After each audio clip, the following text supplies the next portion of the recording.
ব্যতিরেক পদ্ধতি মানে কৃষ্ণবর্ণম তিসা কৃষ্ণম সাঙ্গপাঙ্গা দ্রপাসদম যজ্ঞৈ সংকীর্তন প্রায় যদন্তি হি সুমেধস। কলিযুগে সুমেধাবান ব্যক্তিরা সংকীর্তন যজ্ঞে এই কৃষ্ণবর্ণ অথচ বর্ণ কৃষ্ণ নয় এমন ভগবানের আরাধনা করবেন। কারা করবেন? সুমেধাবান ব্যক্তি, দুর্মেধরা নন, কুমেধা নন, সুমেধাবান ব্যক্তি যারা কলিযুগে, তারা গৌর কৃষ্ণের উপাসনা করবেন। কি দিয়ে? নাম সংকীর্তন যজ্ঞে। যদি বলেন অন্য কোনো কিছু দিয়ে করলে হবে না, বলেন না, হবে না। বলে কেন? যে শ্রী গৌরাঙ্গ মহাপ্রভু সংকীর্তন কীর্তন না হলে, নাম না হলে সেখানে তিনি উপস্থিত হন না। নাম হলো তিনি সব থেকে প্রিয় বস্তু। যেমন এক এক স্বরূপে দেবতা বলুন, ভগবান বলুন, তার স্বরূপে অর্চনার বিধি আছে এবং অর্চনার একটা প্রকার আছে। যেমন মায়ের পুজো করতে গেলে, কালী পুজো করতে গেলে জবা ফুল দরকার, দুর্গা পুজো করতে গেলে পদ্ম ফুল দরকার, আবার শনি পুজো যদি করতে যান তাহলে নীল ফুল দরকার। তো এক একজনের এক একটা বিধি রয়েছে, ব্যবস্থা রয়েছে। সেই রকম গৌর কৃষ্ণের উপাসনার প্রধান উপাচার কি? নাম সংকীর্তন। নাম সংকীর্তন যজ্ঞে করে কৃষ্ণ আরাধন, সেই তো সুমেধা পায় কৃষ্ণের চরণ চরিতামৃত। নাম সংকীর্তন যজ্ঞে করে কৃষ্ণ আরাধন, নাম সংকীর্তন যজ্ঞে গৌর কৃষ্ণের আরাধনা করতে হবে। বলে কারা করবেন? সেই তো সুমেধা পায় কৃষ্ণের চরণ। সেই যে সুমেধাবান ব্যক্তি, তিনি কৃষ্ণ পাদপদ্ম লাভ করেন। এখন এই শ্লোকের অন্যই পদ্ধতিতে আসছে, এত ব্যতিরেক পদ্ধতি। বলে কৃষ্ণ বর্ণম তিসা কৃষ্ণম সাঙ্গপাঙ্গাস্ত্রপাসদম। কৃষ্ণ বর্ণের এক ভগবান অথচ বর্ণ কৃষ্ণ নয়, বা পীতবর্ণের এক ভগবান অথচ বর্ণ কৃষ্ণ। সাঙ্গপাঙ্গাস্ত্রপাসদম, ভগবানের অস্ত্র হলেন সুদর্শন। ভগবান যখনই অবতীর্ণ হন তখনই তার সাথে সুদর্শন থাকে। কেউ হাতে নিয়ে আসেন, কেউ গোপন জায়গায় রাখেন, প্রয়োজনে সেটা ব্যবহার করেন। তো ভগবানের অস্ত্র হলেন সুদর্শন। সুদর্শন দিয়ে প্রভু কি করেন? বলে সুদর্শন দিয়ে অসুরের অসুরত্ব বিনাশ করেন। অসুরের অসুরত্ব বিনাশ করেন সুদর্শন দিয়ে। আর এই যুগে কলিযুগের যুগাবতার এবং প্রেমাবতার একই আধারী শ্রী গৌরাঙ্গ মহাপ্রভু, তিনি আবির্ভূত হয়েছেন অস্ত্রবিহীন, চক্রবিহীন। বলে কেন? চরিতামৃত বর্ণনা করেছেন, রাম আদি অবতারে ক্রোধে নানা অস্ত্র ধরে অসুরের করিল সংহার। এই বেকারে না মারিল সবাইকে প্রেম দিল, চিত্ত শুদ্ধি করিল সবার। রাম আদি অবতারে শ্রী হরি রাম কৃষ্ণচন্দ্র সকলেই অস্ত্র ধারণ করেছেন, সকলেই অস্ত্র নিয়ে এসেছেন। বলে কৃষ্ণচন্দ্র কিন্তু বংশীধারী, তো অস্ত্র ধারণ করেননি। বলে তিনি যে অসুরগুলি বধ করেছেন, কে করেছেন? গোবিন্দ করেছেন। এই বিভুজ মুরলীধর নবকৈষণ্য টবর তিনি কি করেছেন? একটাও না। যদি করে থাকেন বা করেন তাহলে তার ঈশ্বরত্ব বিনাশ হবে। স্বয়ং ভগবান কখনো অসুর মারণ লীলা করেন না। স্বয়ং ভগবানের কার্য নয় অসুর মারণ, রাগ মার্গ ভক্তি লোকে করিতে প্রচারণ। স্বয়ং ভগবানের কাজ অসুর মারণ বলে তার কি করেছেন? এই ভাগবতের এই সিদ্ধান্তটি শ্রী চৈতন্য চরিতামৃত গ্রন্থে কবিরাজ গোস্বামীপাদ প্রণয়ন করেছেন। নারায়ণ চতুর্ভুজ মৎস্যাদ্য অবতার, যুগমন্বন্তর অবতার যত আছে আর, সবে আছে কৃষ্ণ অঙ্গে হয় অবতীর্ণ, ওইছে কৃষ্ণ অবতরে ভগবান পূর্ণ। পূর্ণ ভগবান অবতরে যেই কালে, আর আর অবতার তাহে আসি মিলে। বিষ্ণুদ্বারে করেন কৃষ্ণ অসুর সংহার, আর সঙ্গ কর্ম হয় তার অসুর মারণ। রাগ মার্গ ভক্তি লোকে করিতে প্রচারণ, আনুষঙ্গ কর্ম হয় তার অসুর মারণ। বলে আনুষঙ্গ কর্ম কি? যাহা বলে যাহা আপনি হয়ে যায় সেটা হলো আনুষঙ্গ কর্ম। বলে শ্রীকৃষ্ণ লীলা প্রকটন করেছেন, তার মধ্যে যোগমায়া চিৎ শক্তি বিশুদ্ধ শক্তি পরিণতি, তার শক্তি লোকে দেখাইতে। অরূপরতন ভক্তগণের গূঢ়ধন, প্রকাশিলা নিত্য লীলা হইতে। যোগমায়া তার শক্তি দিয়ে আগে থেকে সব তৈরি করে রেখেছে, কখন কি হবে না হবে। অসুর মারণ লীলাটি কে করেন? অতএব বিষ্ণু তখন কৃষ্ণের শরীরে, বিষ্ণু চক্রধারী পুরুষ, তিনি কৃষ্ণের শরীরে প্রবিষ্ট হন। অতএব বিষ্ণু তখন কৃষ্ণের শরীরে, বিষ্ণুর দ্বারে করেন কৃষ্ণ অসুর সংহার। কৃষ্ণচন্দ্র নিজে কখনো অসুর মারণ লীলায় নেই।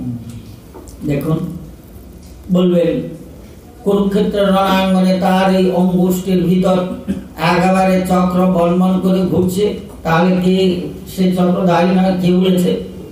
বলে আমি বলছি না। দ্বারকায় যুদ্ধ করেছেন, অস্ত্র ধারণ করেছেন, শিশুপাল দন্তবক্রকে বধ করেছেন, জরাসন্ধকে বধ করেছেন, এত কিছু করেছেন। বলে তাহলে কি করলো? অতএব বিষ্ণু তখন কৃষ্ণের শরীর, বিষ্ণুর দ্বারে করেন কৃষ্ণ অসুর সংহার। এগুলি যত যা কিছু আছে বিষ্ণুর দ্বারে, কৃষ্ণ নয়। কৃষ্ণ স্বয়ং ভগবান পূর্ণ ব্রহ্ম সনাতন। তিনি লীলা মাধুরী নিয়ে, তিনি লীলা বিলাসী পুরুষ, লীলা পুরুষোত্তম, তিনি তা নিয়ে ব্যস্ত আছেন। তিনি ওই অঘাসুর বঘাসুর ধেনুকাসুর এগুলি মারার জন্য তার প্রয়োজন পড়ে না। যদি বলেন অঘাসুর বধ বকাসুর বধ আমরা ব্রজলীলায় দেখছি, এতগুলি অসুর বধ দেখছি, বলে দেখছি ঠিকই, এক অঘাসুরের কথাই, অঘাসুরের কথা নিবেদন করছে।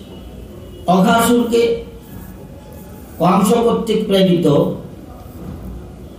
অজগর সাপ, বিশাল আকৃতি, বধ করবে শ্রীকৃষ্ণ আশায় এসেছেন, পরমানন্দে আছেন। রাস্তার মধ্যে এমন ভাবে শুয়ে আছে জীবটা পেতে, সেই জীবটাকে দেখলে বোঝা যাচ্ছে না যে এটা কি রানা জীব, এমন সুন্দর করে পেতেছে। এখন যাওয়ার সময় বলরাম যান আগে, গোষ্ঠে যাওয়ার সময় কৃষ্ণচন্দ্র যান সকলেই পরে। তো বলরাম ছিলেন তোতলা। বলরাম এমন সুন্দর রাস্তা পেয়ে পরমানন্দে সেই রাস্তায় ঢুকছে। আর অঘাসুর উপরের যে তার ঔষ্ঠটা, অধরটা নিচে আছে, ঔষ্ঠটা এমন জায়গায় রেখেছে যাতে কেউ ধরতে না পারে, দেখতে না পারে, ঢুকছে। অঘাসুরের লক্ষ্য কি? অঘাসুরের লক্ষ্য বলরাম নন, অঘাসুরের লক্ষ্য শ্রীদাম সুদাম বসুদাম মধুমঙ্গল স্তোক কৃষ্ণ অর্জুন কেউ নয়। তার লক্ষ্য হলো কেলে ছোড়াটার উপর। ওই কেলে ছোড়াটাকে একবার যদি কবজা করতে পারি তাহলে আমার কাজ হয়ে যায়। কৃষ্ণচন্দ্র প্রবেশ করলেন অঘাসুরের ভিতর। অঘাসুর কি করলো? মুখটাকে সুন্দর করে বন্ধ করে দিল। এবার সপ্ত শ্বাস রুদ্ধ হয়ে মরার পর গোবিন্দ তখন দেখছেন অঘাসুরের কারবারটা। অঘাসুর কি করছে? এভাবে গড়াচ্ছে, সাপ যেমন গড়ায় সেভাবে গড়াচ্ছে, যত গড়িয়ে শেষ করে দেবে আর কি সব। এইবার কৃষ্ণচন্দ্র তিনি স্বরূপ প্রকাশ করতে আরম্ভ করলেন। আস্তে আস্তে এমন স্থূলাকৃতি ধারণ করলেন যে অঘাসুরে যে ব্রহ্মতালু ফেটে প্রাণবায়ু গিয়ে শূন্যের মধ্যে ঘুরছে, প্রাণবায়ুটা শূন্যের মধ্যে ঘুরছে, আর কৃষ্ণচন্দ্র বেরিয়ে এসেছেন গোবিন্দের চরণ কমলে। অঘাসুরে ওই পরমাত্মা সে বিলীন হয়ে গেলেন। এটা দেখেছেন একমাত্র ব্রহ্মা, আর কেউ দেখেন। সৃষ্টিকর্তা ব্রহ্মা ব্রহ্মরূপে বসে দেখে পুষ্প বৃষ্টি করেছেন। যে কারণে ব্রহ্মা জেনেছেন নন্দনন্দন গোবিন্দকে, তার জানা হয়ে গেছে আগেই। তো সেই ব্রহ্মাজি তিনি কি করলেন, তিনি গোবিন্দের উপর বিচার আনলেন। বলে প্রাকৃত জগতেও দেখবেন যখন আমাদের চরম দুর্দিন আসে, চরম যখন দুঃসময় আসে, তখন আমাদের গুরু বৈষ্ণবের প্রতি অনীহা আসে, অবজ্ঞা আসে। তো ব্রহ্মাজিরও চরম দুর্দিন। বলে কেমন চরম দুর্দিন? ব্রহ্মাজি গিয়ে শিবকে বলছেন, দেবাদিদেব বহুদিন প্রভুর চরণ দর্শন থেকে বঞ্চিত, প্রভু কোথায় অবস্থান করছেন একবার দয়া করে বলুন। তখন শিব বলেছেন, দেখো প্রভু আমার মর্তধামে শ্রীধাম বৃন্দাবনী লীলা প্রকটন করল। শুনে সেইখান থেকে ব্রহ্মাজি মর্তধামে ও বৃন্দাবনে এসে হাজির। এইবার ব্রহ্মাজি শিব থেকে খবরটা নিয়ে এসেছেন কৃষ্ণচন্দ্র কোথায় আছেন, গোবিন্দ কোথায় আছেন। নন্দালয় সোজা দিয়ে নন্দালয়ে হাজির হয়ে গেছেন। তখন সকাল 7টা বাজে, বর্তমান ঘড়িতে 7টা বাজে। গিয়ে দেখছেন কৃষ্ণচন্দ্রকে, গোবিন্দকে মা নন্দরানী বিশাল বড় একটা রূপার থালার মধ্যে সব মেখে এক একটা দলা করে সব রেখেছেন। সখারা কৃষ্ণ বলরাম সকলে পাবেন এবং সকলে পাচ্ছেন। এমন সময় ব্রহ্মা গিয়ে হাজির। ব্রহ্মা শুধু তাকিয়ে তাকিয়ে দেখছেন যে আকৃতিতে দেখছি আমার প্রভুর মতন, কিন্তু প্রকৃতিতে তো আমার প্রভুর মতন নন। আর আমার প্রভু কি গোয়ালার এটো খায়নি? হ্যাঁ, আরে রাম রাম, আমার প্রভু কি গোয়ালার এটো খায়? এই ব্রহ্মাজির বিচার এসে গেল। ব্রহ্মাজির বিচার এসে গেল। তো গোয়ালার এটো খায় বলাতে ব্রহ্মাজির অপরাধটা কোন জায়গায় লেগেছে ভেবেছেন তো? চিন্তা করে দেখেছেন? মহাপ্রভু কি বলেছেন? জগাই মাধাই, মাধাই যখন কলসির কানার বাড়ি বেড়েছিল নিত্যানন্দ প্রভুকে, তখন মহাপ্রভু বলেছিল, আরে শ্রীপাদের অঙ্গে রুধির ধারা, এও আমার দেখতে হয়। হ্যাঁ, তুই বেটা আমাকে মারতি, তুই কলসির কানা দিয়ে, আমার কোনো দুঃখ ছিল না, আমি কিচ্ছু করতাম না। হ্যাঁ, তুই শ্রীপাদের অঙ্গে রুধির ধারা নয়ন করলি। ভক্তমাল গ্রন্থে ভগবান প্রতিজ্ঞা করে বলেছেন, আমি চিরদিন ভক্তের অধীন, ভক্ত আমার প্রাণের প্রাণ, ভক্তের লাগিয়া আসিয়া ভুবনে, সাধু জনায় করি পরিত্রাণ। ভক্তের অধীন আমি চিরদিন।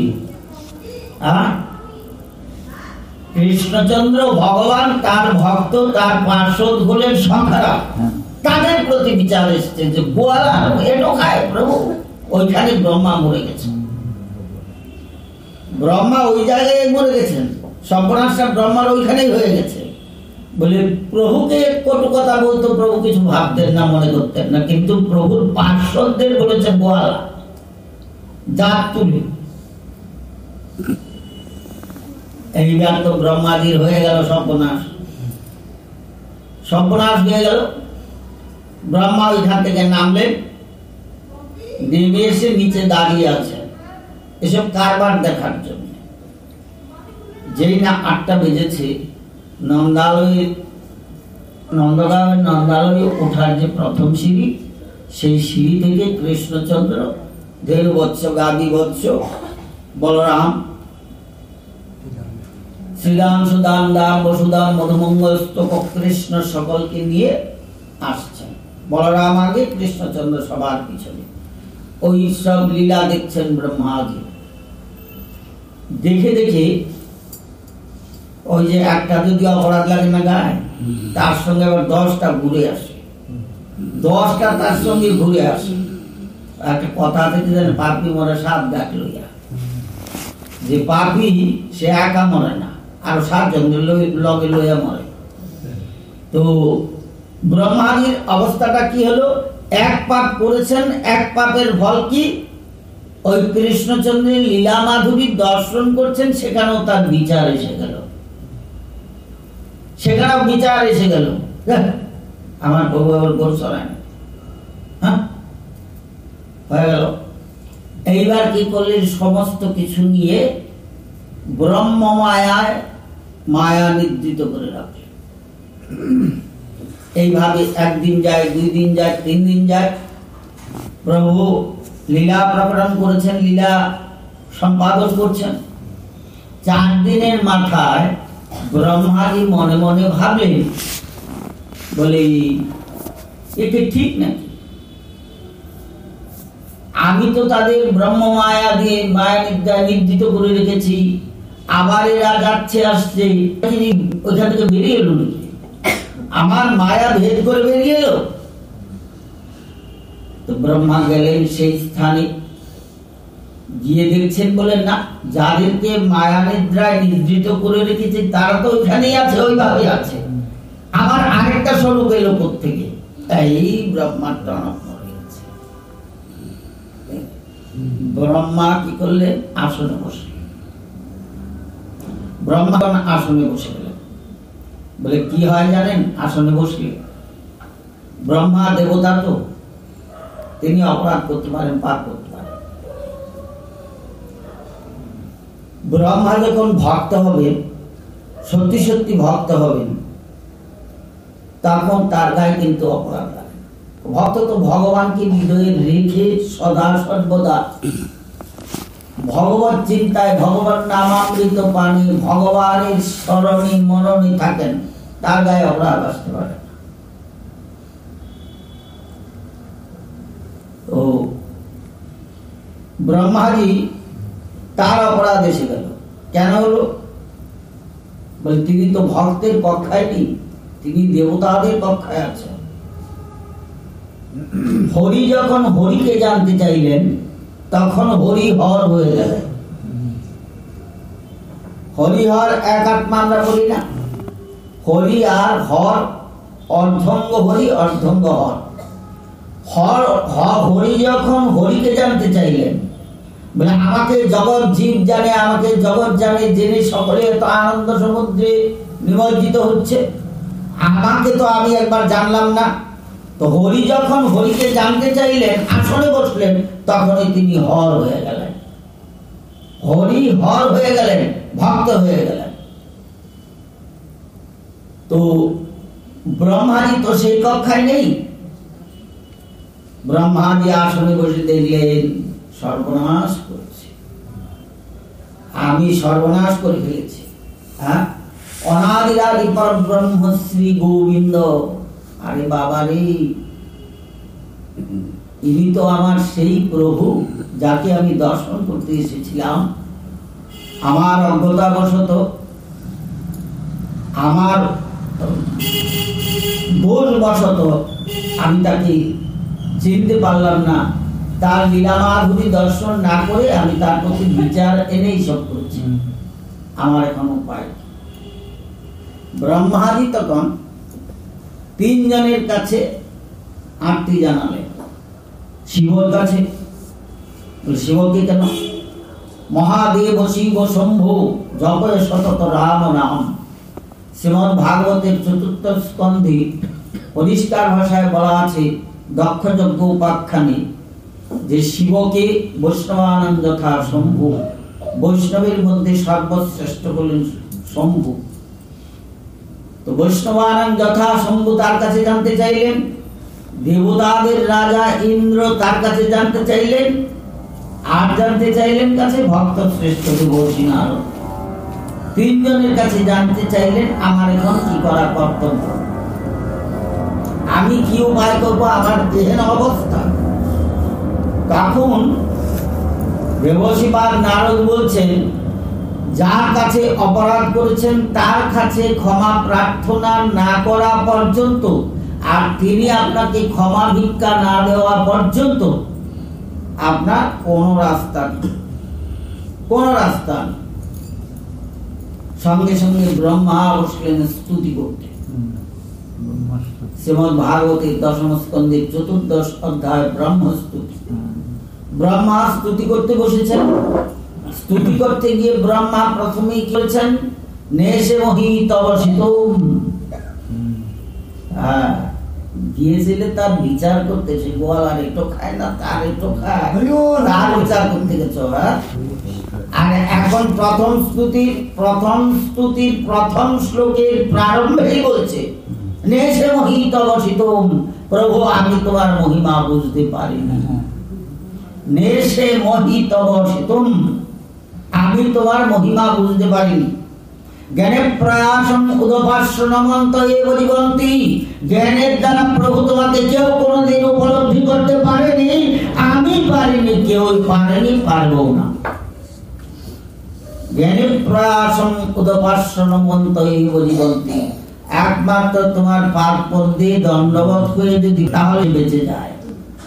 দেখুন এখানে বৈষ্ণব শাস্ত্রে যে পারিপাট্য, বৈষ্ণব শাস্ত্রের পারিপাট্যটা কত, উপনিষদ কি বলেছেন, শ্রীনন্তি বিশ্ব অমৃত পুত্রা, হে বিশ্ববাসী তোমরা জেনে রাখো তোমরা অমৃতের পুত্র। এইটুকুই, তার বাইরে উপনিষদ এইটুক সংবাদে দিয়েছেন। আর শ্রীমদ্ ভাগবত কি দিলেন, ভক্তি শাস্ত্র ভাগবত কি দিলেন, নমন্ত এব জীবন্তি, দণ্ডবত করো, পড়ে থাকো, বেঁচে যাবে। কোথায় শ্রীনন্তি শোনো, আর কোথায় বলছেন দণ্ডবত করে পড়ে থাকো, বেঁচে যাবে। তো ব্রহ্মাজি লাস্টের শ্লোকটা কি, অতগুলি কথা তো আমি বলতে পারবো না, আমার পক্ষে সম্ভব না, সময়। এই লাস্টের নিবেদন প্রথমেই বলেছেন নেশে মোহি তবসিতুম জ্ঞানে প্রাসমুদপাস্য নমন্তে এব জীবন্তি, 41টা শ্লোক আছে। তার মধ্যে 41 নম্বরের শ্লোক অর্থাৎ শেষের শ্লোকটা কি, শেষের শ্লোকটা হলো সমাশ্রিতাদি পদপল্লব প্লবম মহাপদম পুণ্য জোর সোমুরারি বভাম্বুদির বষ্টপদম পরম পদম পদম পদম জাগ্নি পদম নতে সম। এখানে এক পদ শব্দটি 4 বার ব্যবহার হচ্ছে, একবার বললেই তো হয়, একবার বললেই তো হয়, 4 বার কেন বললে, 4 বার বলেছেন পদ শব্দটি। কারণ কি, আধ্যাত্মিক, আদিভৌতিক, আদিদৈবিক এই 3 প্রকারের তাপ আছে। ব্রহ্মাজি যখন বিচার করেছেন, গোয়ালার এটো খায় বলেছেন, তখন এই 3 প্রকারের তাপ এসে ব্রহ্মাকে একবারে ঘিরে ফেলেছে। ব্রহ্মাকে ঘিরে ফেলেছে এই 3 প্রকারের তাপ, আধ্যাত্মিক, আদিভৌতিক, আদিদৈবিক।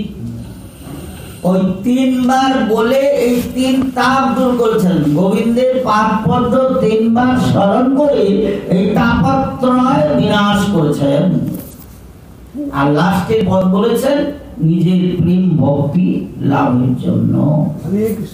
এই জন্য পদ শব্দটা 4 বার ব্যবহার করেছেন। তো সেই সৃষ্টিকর্তা ব্রহ্মা, তিনিও যার দাস, তিনি বলেন নন্দনন্দন। শিব যার দাস, তিনি হলেন নন্দনন্দন। প্রমাণ কি, শ্রীমদ্ ভাগবতের 6ষ্ঠ স্কন্ধের 2য় অধ্যায় অজামিল উপাখ্যান। অজামিল নিজে যখন এই অবস্থা প্রাপ্ত হয়েছেন, তখন অজামিল নারায়ণ বলেছিলেন। তো নারায়ণ বলাতে 4 জন বিষ্ণুদূত আর 3 জন এসেছিলেন যমদূত। তিনজন যমদূত আসার কারণ কি? তিনি কায়িক, বাচিক, মানসিক এই তিন প্রকারের মানুষের ভগবত সেবার অনুকল্প আছে, এটাও করেননি জীবনে। তার জন্য তিনজন এসছেন যমদূত। আর নারায়ণ চতুরাক্ষর, এই নারায়ণ কথাটি বলেছিলেন বলে এসছেন চারজন বিষ্ণুদূত।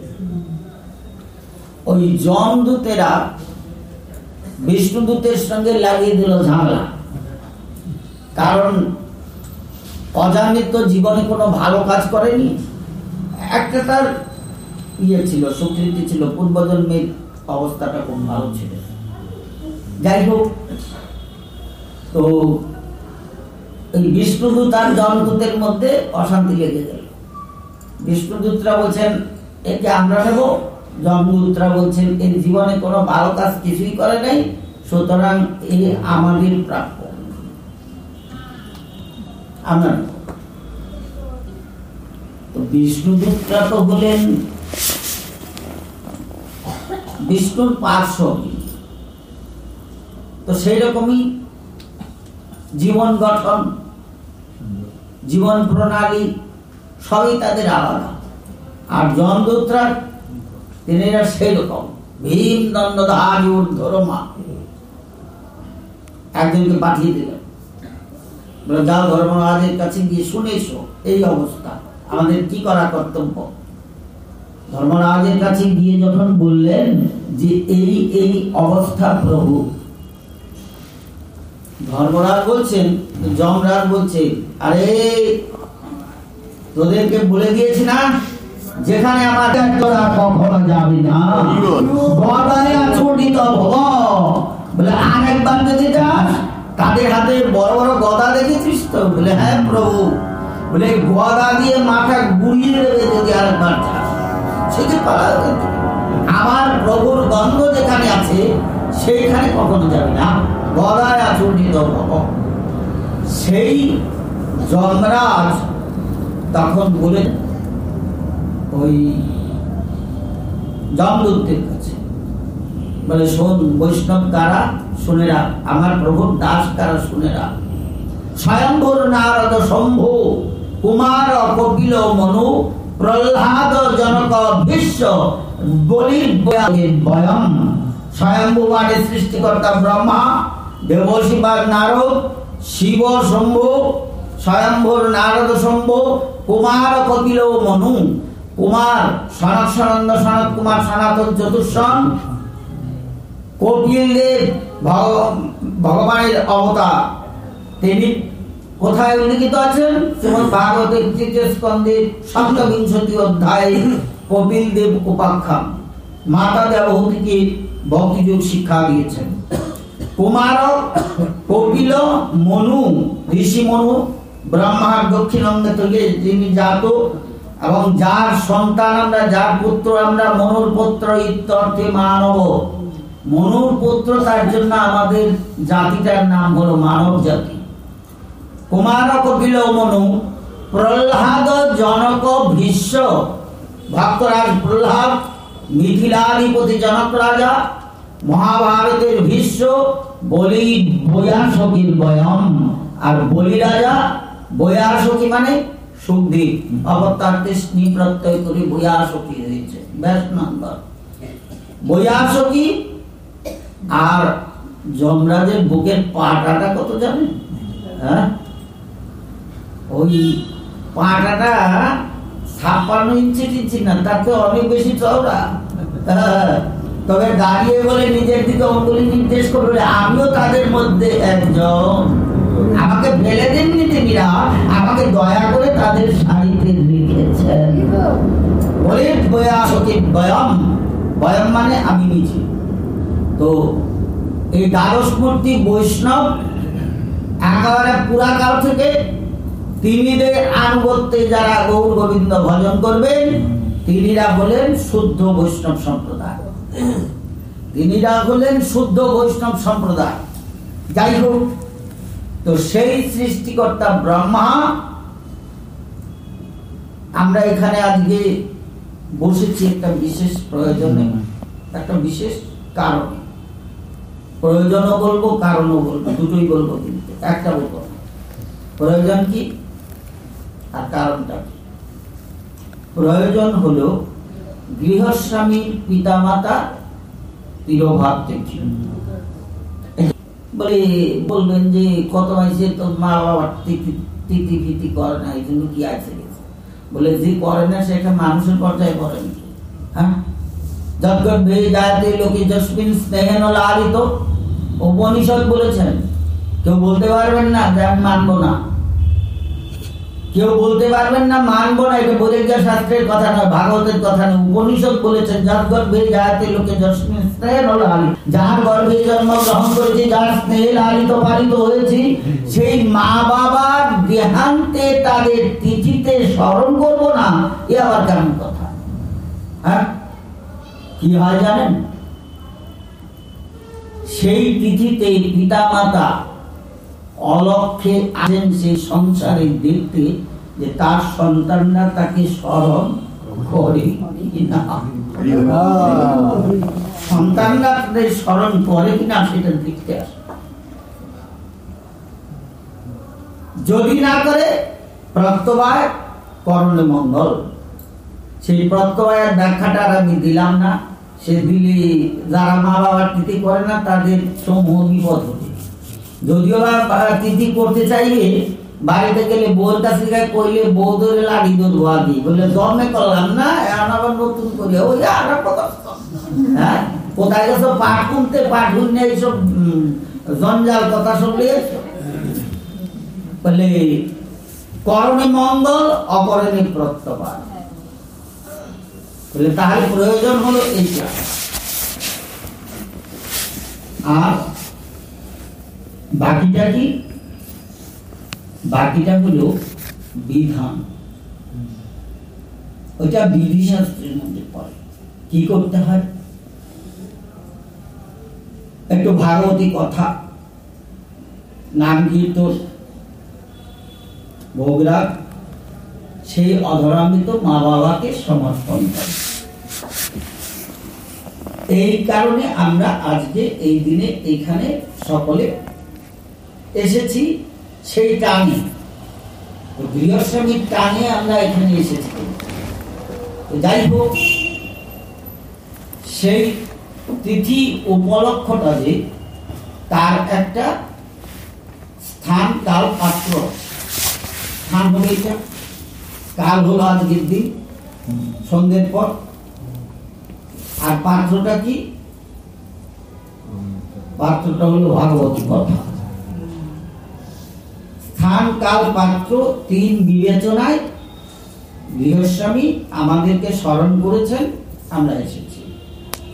এইবার ভাগবতী কথার মধ্যেও আবার বিভাজন আছে তিথি উপলক্ষে। এই জন্য আমি গৃহস্বামিনীকে আগে জিজ্ঞাসা করে রয়েছে, ওইখানে আবার একটু সাদা কাপড় ঝুলানো প্যান্ডেল নাকি দেখছি মুখতে গিয়ে, ওটা দেখে আমার একটু সন্দেহ হয়েছে, কারণ তিথি তিথি নাকি।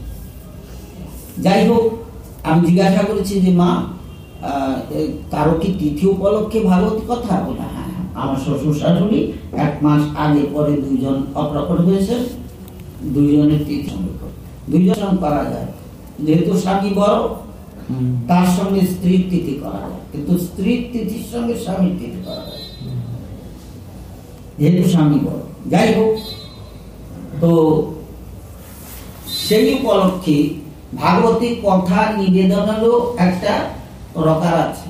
আন্দাজি মান্দাজি রেহান্ত বলে হিন্দে ওই দিন ভাগবতী কথা পেয়ে দেওয়া,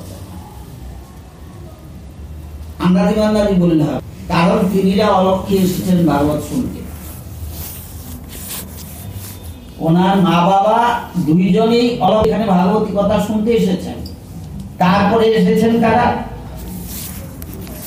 যেখানে ভাগবতী কথা আরম্ভ হয় সেইখানে কারা থাকে? দেবর্ষি নারদকে বৈকুণ্ঠনাথ পরিষ্কার ভাষায় বলেছেন, শোনো নারদ, নাহং তিষ্ঠিয়ামি বৈকুণ্ঠে যোগিনাম হৃদয়েন চ মদ ভক্তা যত্র গায়ন্তি তত্র তিষ্ঠিয়ামি নারদ। নারদ পঞ্চরাত্র। নারদ পঞ্চরাত্র গ্রন্থে দেবশিবাদ নারদকে বৈকুণ্ঠনাথ বলেছেন, নাহাং তিষ্ঠামি বৈকুণ্ঠে, আমি বৈকুণ্ঠে থাকি না। যোগিনাং হৃদয়ে নচ, যোগীদের হৃদয়েও থাকি না। মদ ভক্তা যত্র গায়ন্তি তত্র তিষ্ঠি আমি নারদ, আমার ভক্তগণ যেখানে আমার নাম গুণ লীলা কীর্তন করেন আমি সেইখানে উপস্থিত থাকি।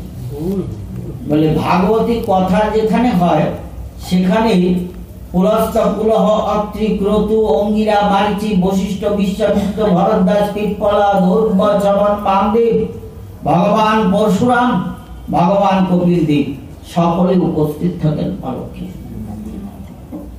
এখন সত্যি কথা বলতে কি, আগে আমি বলতাম, এখন আমিও বলি না, আমিও বলা ছেড়ে দিয়েছি। কারণ আমরা হয়ে গেছি কুকুরের লেজ, আমরা কুকুরের লেজ হয়ে গেছি। এটা আমার কথা নয়, কিন্তু আসার কিছু নেই।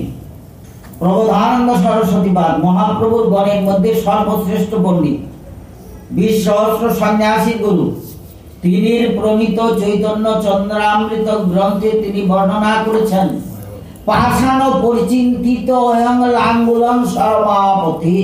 আর বাকিটা কইলাম না, বাকিটা কইলে আমাদের মুখে একেবারে গাল দিতে হবে। পাষাণ পরিচিন্তিত অয়ং লাঙ্গুলং সর্বাপতি, জীবের চরিত্র কেমন বলে পাষাণ পরিচিন্তিত অয়ং, বলে এই যে জায়গাটা এটা অবশ্য পাষাণ না, এটা টাইলস। একটা পাষাণের মধ্যে প্রস্তর খণ্ডের মধ্যে লাউয়ের দানা বা ঝিঙ্গে দানা রেখে অনন্ত কাল ধরে রেখে অমৃত সিঞ্চন করেন, এ যেমন অঙ্কুরোদ্গম হবে না। লাঙ্গুলম সরমাপতি, বামন যদি ঊর্ধ্ববাহু হয়ে চাঁদ পাড়ার জন্য দুহাত তুলে নাচে তাহলেও যেমন বামন চাঁদ ধরতে পারবে না। আর কুকুরের লেজ যদি বেঁধে বট গাছের সঙ্গেও দড়ি দিয়ে টানা দিয়ে রাখেন, ছেড়ে দিলে আবার গোল হয়ে যাবে, আমাদের চরিত্র হলো সেই রকম। পাষাণ পরিচিন্তিত লাঙ্গুলম সরমাপতি, চন্দ্রামৃত শ্রী প্রবোধানন্দ সরস্বতী। প্রবোধানন্দ সরস্বতীর মতন ব্যক্তিত্বের কথা বলেছেন, ধন্য গৌর ভক্ত, ধন্য তার কলম।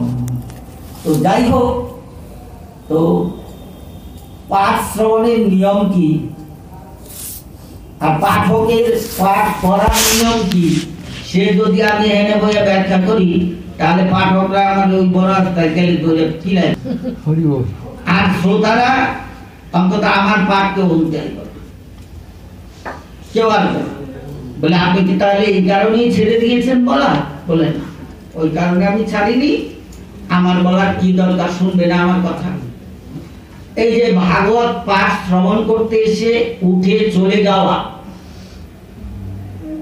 এখানে শুধু বক্তাকে অপমান করা হয় না, ভাগবতকে অপমান করা হয়, বৃন্দাজিকে অপমান করা হয়, শ্রীখোলকে অপমান করা হয়, সর্বোপরি নৈমিষারণ্যের 60,000 ঋষি আছেন এখানে অলক্ষে, অলক্ষে 60,000 ঋষি এখানে বসে আছেন, আমরা দেখতে পাচ্ছি না, আমাদের চর্মচক্ষু, আমাদের অন্তশ্চিন্তিত চক্ষু নেই, তাই আমরা দেখতে পাচ্ছি না।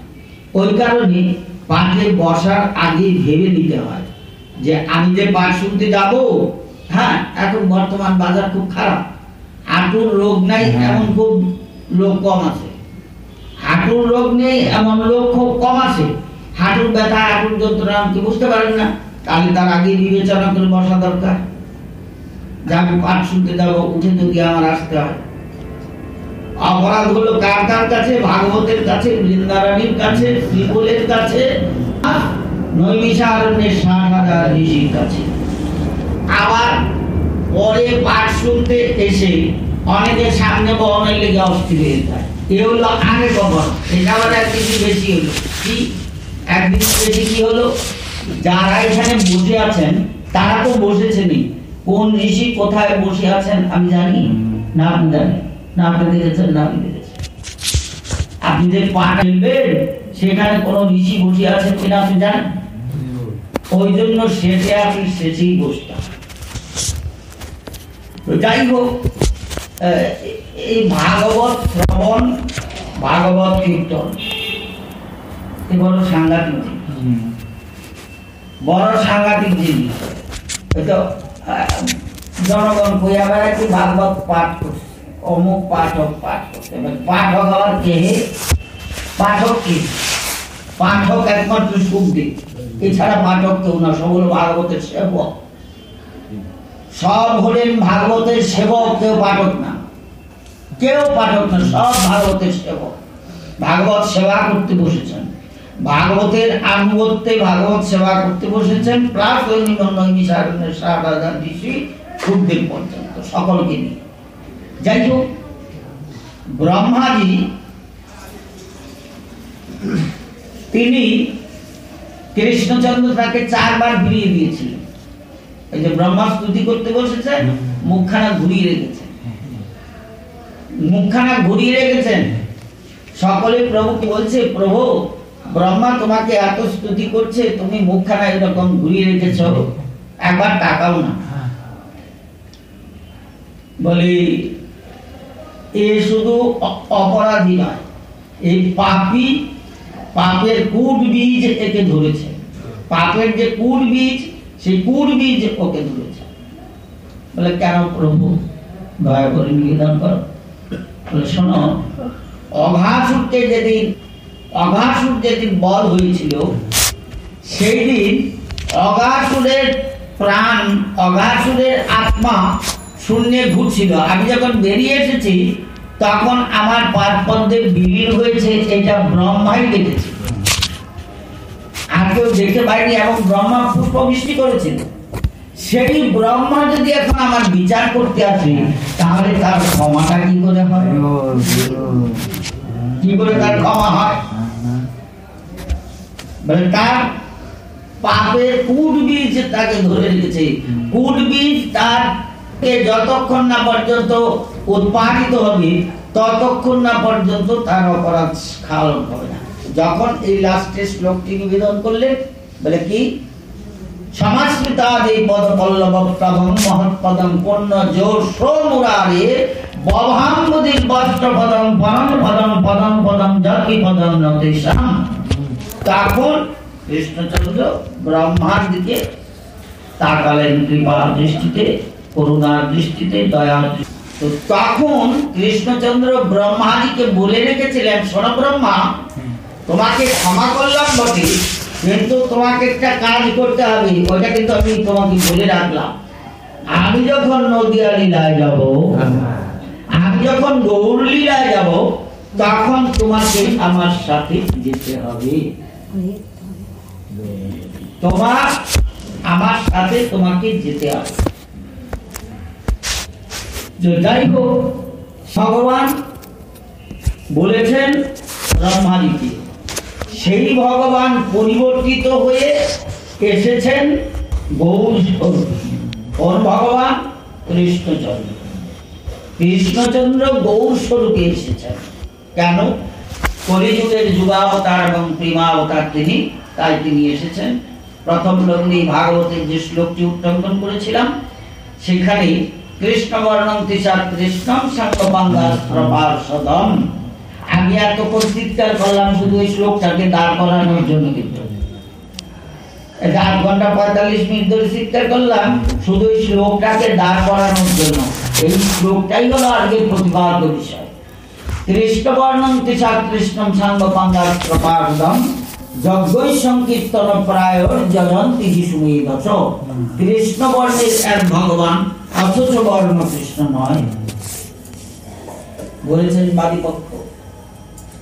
শ্রী গোসাই বাদীর কাছে এসে হাজির, বলছেন গোসাইজি, আপনাদের ভাগবত কাজ, কারণ জ্ঞান বান্ডিরা তো ভাগবত মানেন না, তারা উপনিষদ মানে। কি বলছেন? বলে কি বলেছেন বলুন।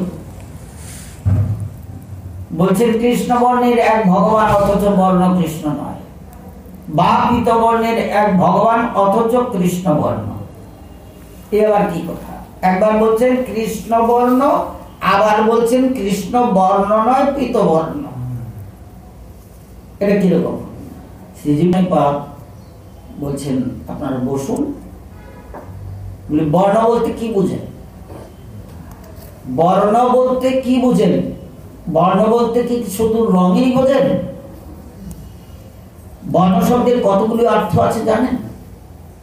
বর্ণ, বর্ণমালার বর্ণ, অ আ ক খ বর্ণমালা বর্ণ। বর্ণ মানে রং, বর্ণ মানে ব্রাহ্মণ, ক্ষত্রিয়, বৈশ্য, শূদ্র, চতুরাশ্রম বলে এইগুলো এক বর্ণ। 3 বর্ণ হলো। আরেকটা বর্ণ আছে যেমন পাণিনি সূত্রানুযায়ী, যে পাণিনি সূত্রানুযায়ী করছেন তখন তো জ্ঞান মার্গীর দল একেবারে ঠান্ডা হয়ে গেছে। বলে পাণিনি তো জ্ঞান মার্গী, পাণিনি নিজে স্বয়ং পাণিনি জ্ঞান মার্গী। অত বড় বৈয়াকরণ ভারতবর্ষে এখনো জন্মায়নি পাণিনির মতো।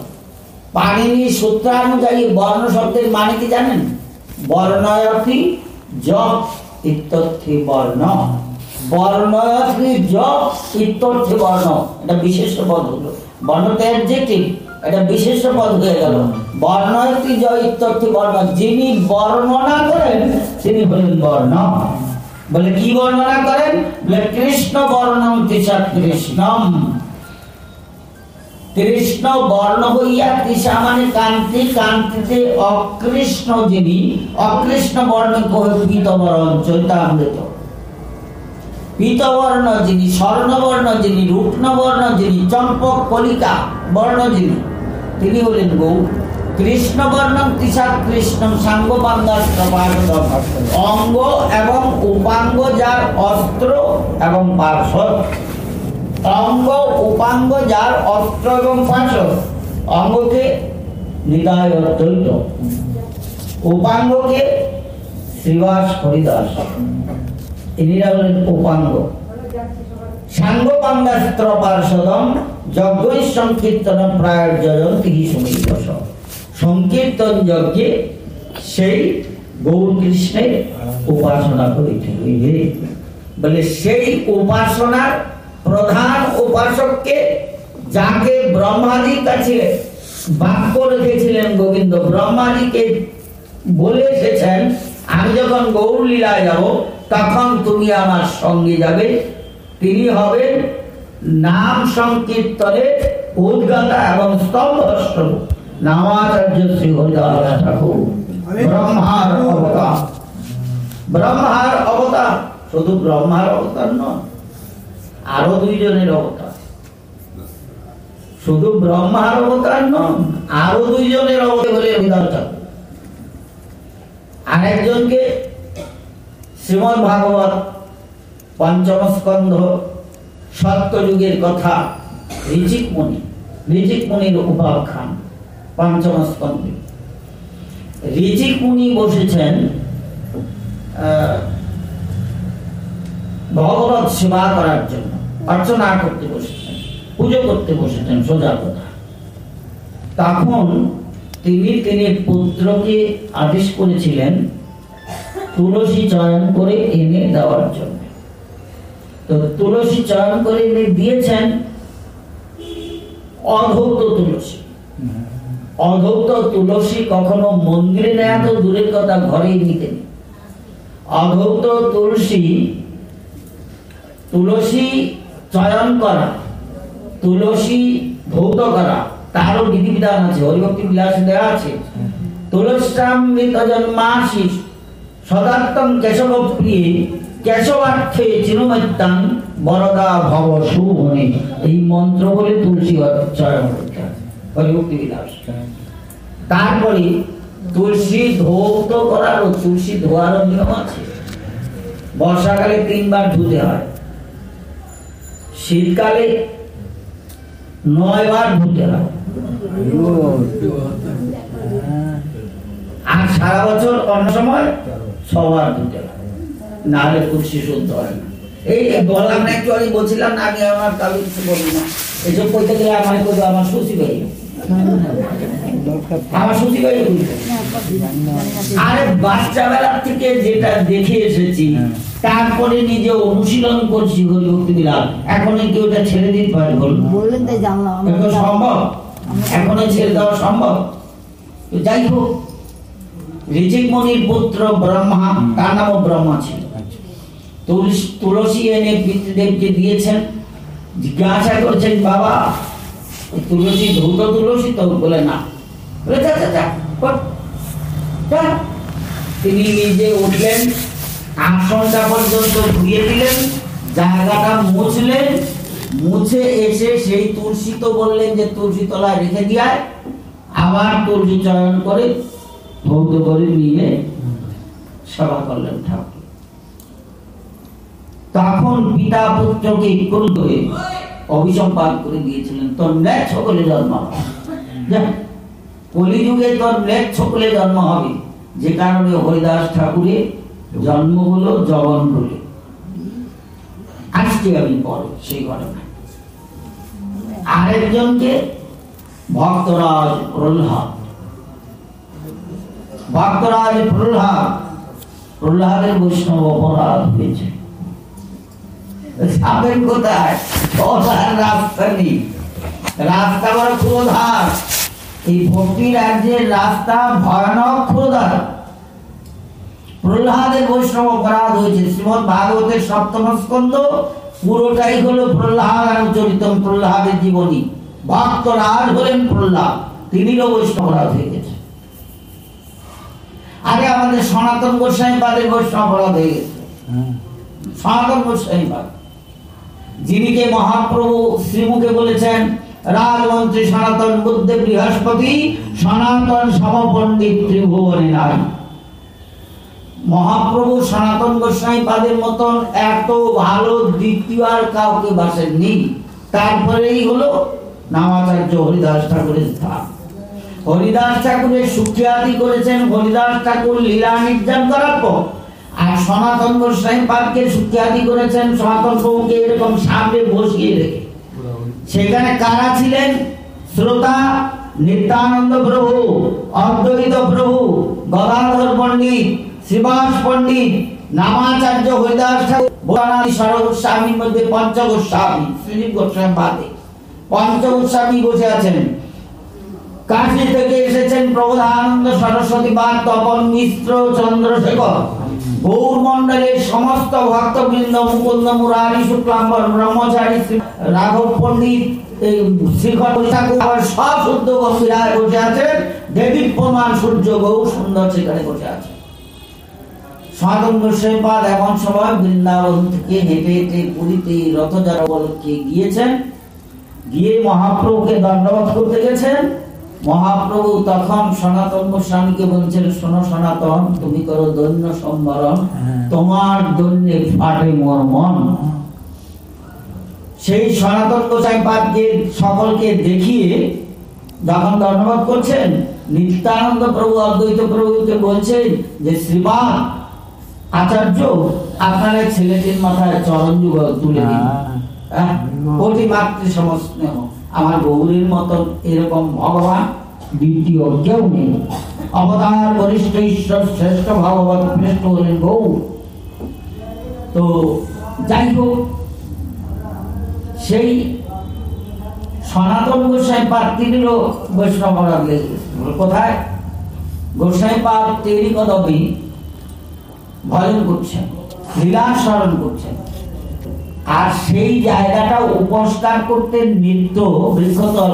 কারণ গোস্বামী পাদ তো সনাতন দুই ভাই কোনদিন কোন মঠ মন্দিরে ঝুঁকড়িতে কোথাও বাস করেননি। তিনিরা বাস করেছেন কোথায়? বলে নেড়া মাথা ছেঁড়া কাটা গলে বহির্বাস, লোকে জিজ্ঞাসিলে বলে মই শ্রী চৈতন্যের দাস। অনিকেতন দুই ভাই রহেন রতন, এক এক বৃক্ষের তলায় এক হাতে রাত্রি যাব। অনিকেতন দুই ভাই রহেন রতন, এক এক বৃক্ষের তলায় এক এক রাত্রি যাপন। বৈরাগ্যের পরাকাষ্ঠা হলেন সনাতন গোস্বামী পাদ।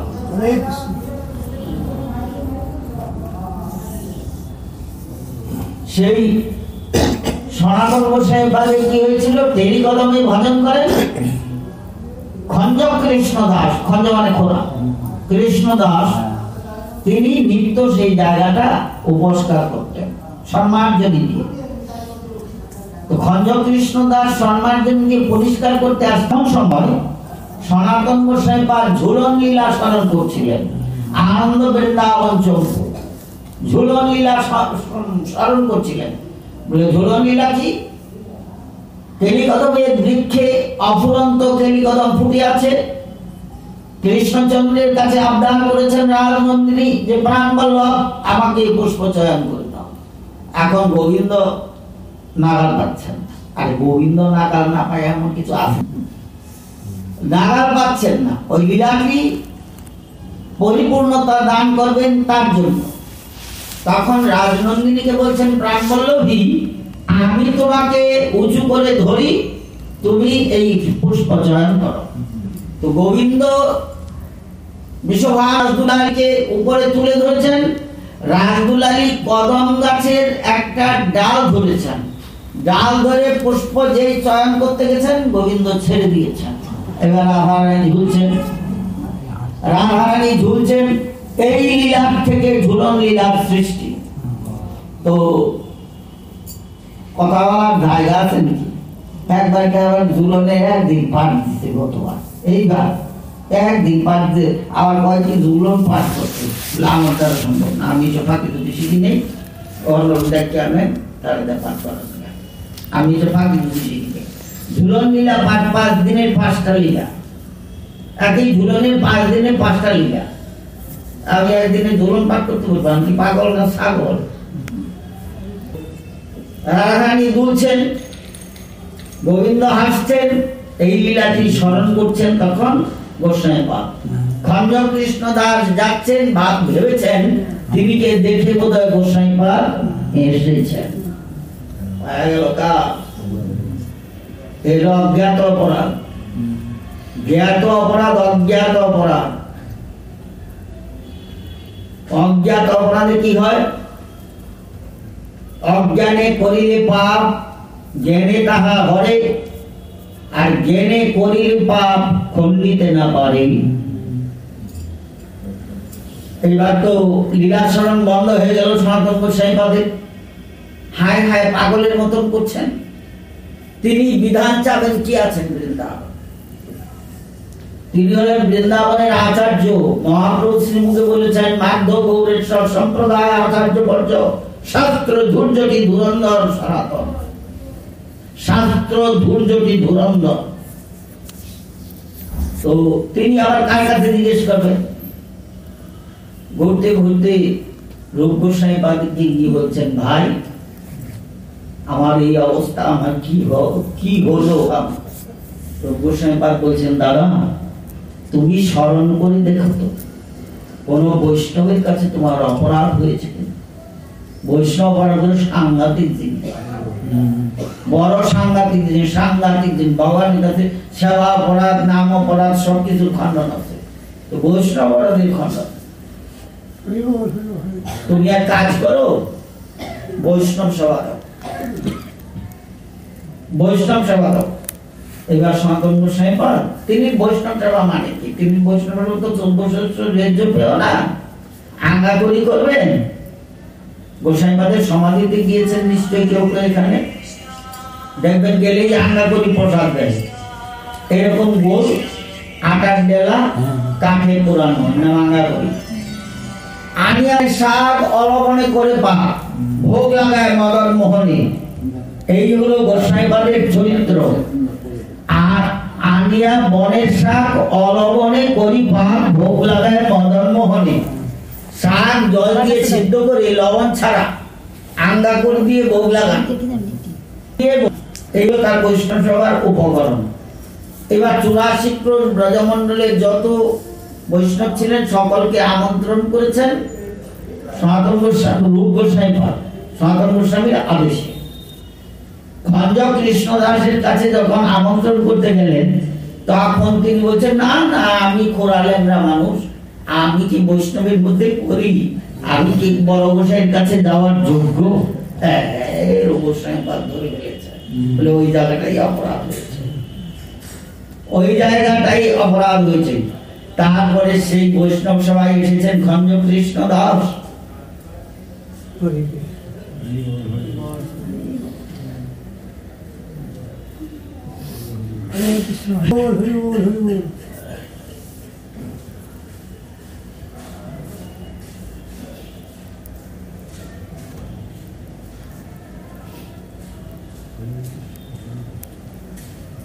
হরি বল, হরি বল, হরে কৃষ্ণ।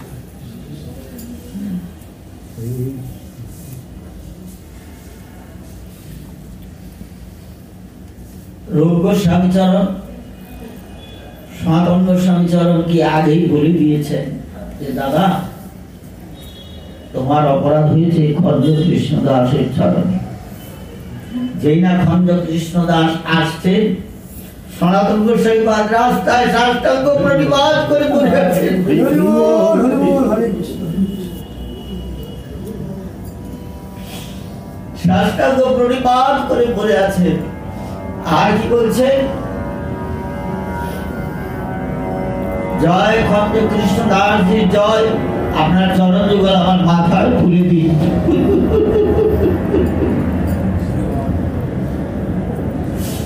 আপনার চরণ যুগল আমার মাথায় তুলে দিন। এই সনাতন গোস্বামী পাদের আবার স্মরণ আরম্ভ হল। অজ্ঞাত অপরাধ, অজ্ঞাত অপরাধ, জ্ঞাত অপরাধ, দুই রকমের অপরাধ। খুব সাবধান, সাধু সাবধান। যাই হোক, তেমনি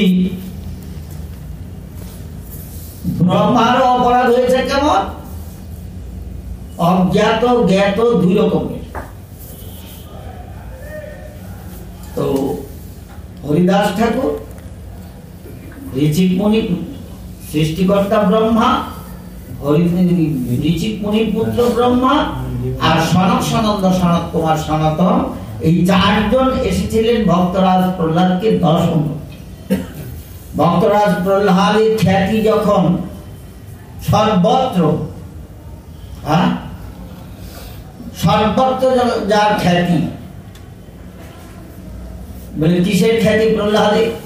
5000 বছর মাত্রে দেবশীপাদ নারদের শ্রীমুখে শ্রী হরিনামামৃত শ্রবণান্তে তার আবির্ভাব। পিতা ক্রুদ্ধ হয়ে তাকে পর্বত শিখরে তুলে সেখান থেকে তাকে দিয়েছেন জল্লাদ দিয়ে। মাটির মধ্যে শুয়ে পড়ে কাঠের তক্তা দিয়ে হাতি দিয়ে মারিয়েছেন। তপ্ত ঘৃতের মধ্যে ছুঁড়ে ফেলে দিয়েছেন। সমুদ্রে বহুদূরে নিয়ে ফেলে দিয়েছেন। আগুনের মধ্যে ছুঁড়ে ফেলে দিয়েছেন। তাতেও প্রহ্লাদের কিচ্ছু হয়নি। তাতেও প্রহ্লাদের কিচ্ছু হয়নি। তিনি শুধু বিষ্ণুর শরণ। যখন পর্বত শিখর থেকে প্রহ্লাদকে ছুঁড়ে ফেলে দিয়েছেন, তখন তো সকলে হাই হাই করছে। সকলে হাই হাই করছে। কিরকম হাই হাই করছে? দিনের বেলা শিয়াল ডাকতে শুরু করেছে, দিনের বেলা পেঁচা ডাকতে শুরু করেছে। এত পৃথিবীতে অমঙ্গল নেমে এসেছে। আর প্রহ্লাদ পর্বত শিখর থেকে পড়ছেন, আর বাচ্চা শিশুর মতন এরকম হয়ে আছেন, দুই হাত একেবারে জোর করে শ্রী বিষ্ণু শ্রী বিষ্ণু শ্রী বিষ্ণু করছেন। আর বিষ্ণু গিয়ে কি করলেন? গরুর পৃষ্ঠে আরোহমান হয়ে প্রহ্লাদকে এইভাবে জড়িয়ে ধরে নিচে এনে দাঁড় করিয়ে দিলেন। নিচে এনে প্রহ্লাদকে দাঁড় করিয়ে দিলেন। সেই প্রহ্লাদের বৈষ্ণব অপরাধ সনক সনন্দ সনত কুমার সনাতন এসেছিলেন দর্শন করতে। প্রহ্লাদ তখন স্মরণে আবিষ্ট, স্মরণে আবিষ্ট, তাদের কোনো সৎকার করতে পারেননি। সেই হেতু প্রহ্লাদের বৈষ্ণব অপরাধ হয়ে গেল অজ্ঞাতে। এইবার প্রহ্লাদের স্মরণ বন্ধ হয়ে গেছে, বিষ্ণু স্মরণ বন্ধ হয়ে গেল। প্রহ্লাদ তখন একেবারে উন্মত্ত ঘুরতে ঘুরতে ঘুরতে ঘুরতে গিয়ে বৈকুণ্ঠনাথের ওখানে হাজির।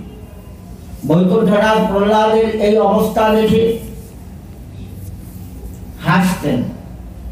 মা কমলা জিজ্ঞাসা করছেন যে প্রভু, এইরকম শিশু হাসছে, কারণ উন্মত্তের মতন তোমার চরণ তলায় এসেছে, আর তুমি কেন হাসছো? বলে না, এটা সাধারণ ব্যাপার। কি? সঙ্গে সঙ্গে বৈকুণ্ঠনাথ স্মরণ করলেন, চতুর্শনকে এসে দাঁড়িয়েছেন। প্রহ্লাদ প্রহ্লাদকে বলছেন, প্রহ্লাদ তুমি এদের জানো? বলে হ্যাঁ প্রভু। একবারে সাষ্টাঙ্গে চরণে পড়ে গেলেন। চরণে পড়ে গেলেন, অপরাধ মার্জন হয়ে গেল। আবার প্রহ্লাদের শরণ আরম্ভ হল। ওইখানে তখন বৈকুণ্ঠনাথ প্রহ্লাদকে বলেছিলেন, তোমার সবই ঠিক হলো, কিন্তু আমি যখন কলিতে শ্রী গৌরাঙ্গ স্বর্গে যাব, তখন কিন্তু তুমি আমার সাথে যাবে।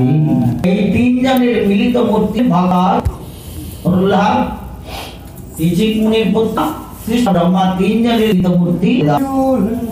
হরিদাস ঠাকুরের জন্ম কোথায়? বর্তমান বাংলাদেশে যশোর সদর সাব ডিভিশনে বুরন গ্রামে। বুরনে অবতীর্ণ হইলা হরিদাস, সেই ভাগ্যে সত্য দেশে কীর্তন প্রকাশ চৈতন্য ভাগবত। বুরনে অবতীর্ণ হরিদাস, সেই ভাগ্যে সত্য দেশে ইতিহাস। তো হরিদাস ঠাকুরের আবির্ভাব নিয়ে অনেকে অনেক রকম কথা বলেন, কিন্তু যেটা অমানব সত্য সেইটা হলো তিনি জন্ম খানাউল্লাহ কাজীর ঘরে, সেখানে জন্ম। এবং সেই কাজীর বাড়িতে হরিদাস ঠাকুর মাতৃ দুগ্ধ পান করেননি, জাল করা দুধ খাওয়াতে পারেনি, কিছু খাওয়াতে পারেনি। হরিদাস ঠাকুর শুধু কাঁচা দুধ খেয়েছে 6 বছর বয়স পর্যন্ত। কাজীর নজরে এলো নবদ্বীপের চাঁদ কাজী, আর ওই অঞ্চলের জমিদার হলেন রামচন্দ্র খান, বাকলা চন্দ্রদ্বীপের জমিদার রামচন্দ্র খান। এই রামচন্দ্র খানের ডাক্তার দেওয়া হয়ে উঠলেন হরিদাস ঠাকুর। বলে কি জগনের ঘরে জন্ম হয়েছে, হরিনাম করে। এমনকি হরিদাস ঠাকুরকে আল্লাহ কথাটি বলাতে পারলো না জীবন। বলে এইটা বল, ওটা বল, সেটা বল, তিনি বলেন হরি বল, হরি বল। তো 6 বছর হয়ে যাওয়ার পর তিনি বেরিয়ে এসেছেন ওইখান থেকে, বেনাপোলে, বুরন থেকে বেনাপোলে এসেছেন। বেনাপোলে আসার পর হরিদাস ঠাকুরের মহিমা আরো বৃদ্ধি পাচ্ছে। রামচন্দ্র খান তখন ওই লক্ষ্য হীরাকে ডেকে বলছেন, তুমি যদি সাধুকে কবজা করতে পারো তাহলে আমি তোমাকে এই পুরস্কার দেব। তখন লক্ষ্য হীরা কি করলেন, নানা অঙ্গসজ্জায় সজ্জিত হয়ে হরিদাস ঠাকুর 1 কোটি নামের সংকল্প করেছিলেন। সেই হরিদাস ঠাকুরের কুটিরের দ্বার দেশে গিয়ে বসে নানান অঙ্গভঙ্গি করতে আরম্ভ করলেন। হরিদাস ফিরেও তাকালেন না। অনেক রাত্রে চলে গেলেন লক্ষ্য হীরা রামচন্দ্র খানের কাছে। রামচন্দ্র খান বললেন, কি হলো, পারলি কবজা করতে? বলেন, না মহারাজ, এই আমার দ্বারা হবে বলে মনে হয় না। এই সাধু হলো আসল সাধু, পাকা সাধু, ফিরেও তাকায় না। পরের দিন আবার গেল, একই অবস্থা। তৃতীয় দিন আবার গেল, একই অবস্থা, কথা বলেন। চতুর্থ তৃতীয় দিনে হরিদাস ঠাকুর লক্ষ্য হীরাকে দণ্ডবোধ করে বলছেন, মা তুমি যাও, আমার 1 কোটি যজ্ঞের সংকল্প আছে, আজকে সম্পন্ন হবে, আগামীকাল এসো, আমি তোমার সাথে কথা বলবো। এর মধ্যে লক্ষ্য হীরা 3 দিনের বৈষ্ণব দর্শনে, হরিদাস ঠাকুরের দর্শনে কি হলো, তার অপাপ, পাপ, পাপ বীজ, পাপের কুটো বীজ, এই 3 প্রকারের 3 দিনে ওধাও হয়ে গেল। ওধাও হয়ে গেল লক্ষ্য হীরা থেকে সম্পূর্ণ। চতুর্থ দিন এসে হরিদাস ঠাকুরের চরণ পড়ে লক্ষ্য হীরা গড়াগড়ি যাচ্ছেন আর বলছেন, ঠাকুর তুমি আমাকে দীক্ষা দিয়ে উদ্ধার করো। হরিদাস ঠাকুর বলছেন লক্ষ্য হীরাকে, পূর্বে আমি মায়াকে দীক্ষা দিয়েছিলাম, বোঝেন ওই বেটাকে। ওই হরিদাস ঠাকুরকে পূর্বে আমি মায়াকে দীক্ষা দিয়েছিলাম, আবার তুমি আরেক মায়া এলে আমার কাছে। ওই জন্য আরতি কীর্তনী পদ আছে যে মায়ার গুরু ঠাকুর হরিদাস প্রাণ ভরে তার জয় দাও। যাই হোক, লক্ষইরাকে উদ্ধার করে তার মাথার চুল ফেলে দিয়ে একেবারে থান কাপড় পরিয়ে শ্রী বৃন্দাবন পাঠিয়ে দিলেন। চৈতন্য ভাগবতে পয়ার আছে, প্রসিদ্ধ বেশ্যাহিলা পরম মহান্তি বড় বড় বৈষ্ণব সব দর্শনেতে জানতি। লক্ষইরাকে দর্শন করতে যেতেন কারা? রূপ সনাতনাদি গোস্বামী দর্শন বড় বড় বৈষ্ণব সব দর্শনেতে জানতি। যাই হোক, সেইখানে লক্ষইরাকে উদ্ধার করে তারপরের দিন উঠে চলে এলেন। বর্তমান ভারতবর্ষে ইছামতি নদীর উপর আগে কাঠের ব্রিজ ছিল, এখন একটা পাকা ব্রিজ হয়েছে। ব্রিজের বাহাতে দেখবেন একটা মন্দির আছে, মন্দির হয়েছে, নতুন হয়েছে মন্দিরটা, ইসকন গ্রহণ করেছে। তো সেই মন্দিরে 3 দিন ভজন করেছেন। 3 দিন ভজন করার পর সেইখান থেকে চলে গেলেন ফুলিয়া। হরিদাস ঠাকুর হলেন অদ্বৈত প্রভুর মন্ত্র শিষ্য, অদ্বৈত প্রভুর মন্ত্র শিষ্য হরিদাস ঠাকুর।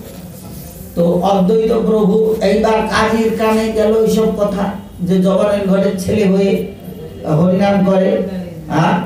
কাজী ডেকে তাকে হরিদাস ঠাকুরকে বুঝিয়েছেন, বলে কত ভাগ্যে ভাই তুমি হইয়াছ জবন, জবনের ঘরে জন্মে করো হরিনাম সংকীর্তন।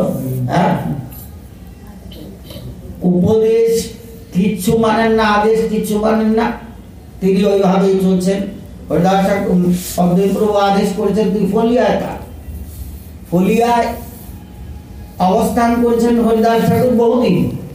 তো এখানে একটা নিম গাছ ছিল, তলায় অবস্থান করতেন। সেই নিম গাছে হলো গর্ত, গাছের গোড়ায় গর্ত হলো, তার মধ্যে বিষধর সাপ। হরিদাস ঠাকুর সকলে বলছে ঠাকুর এখানে যাবেন না, বিষধর সাপ। হরিদাস ঠাকুর কি বলছেন, ছিলাম বেশ ভালো জায়গাটায়, এও তো সহ্য হলো না, তুই এসে আমাকে উৎপাদ করতে আরম্ভ করেছিস। হরি হরি বলে চলে গেল।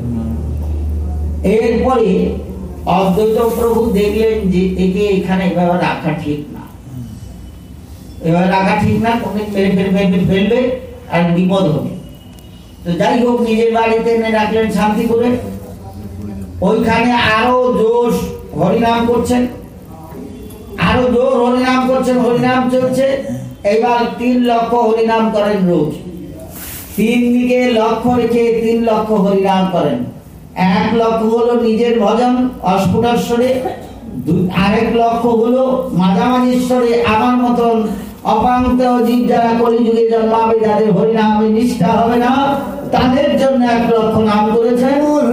1 লক্ষ নাম করেছেন স্থিরচর প্রাণী, বাড়ি ঘর দূর, নদ নদী গাছপালা পাহাড় পর্বত সমুদ্র মহাসমুদ্র, যারা হরিনাম করতে পারে না, যারা হরিনাম শ্রবণ করতে পারে, তাদের জন্য হরিনাম করেছেন 1 লক্ষ।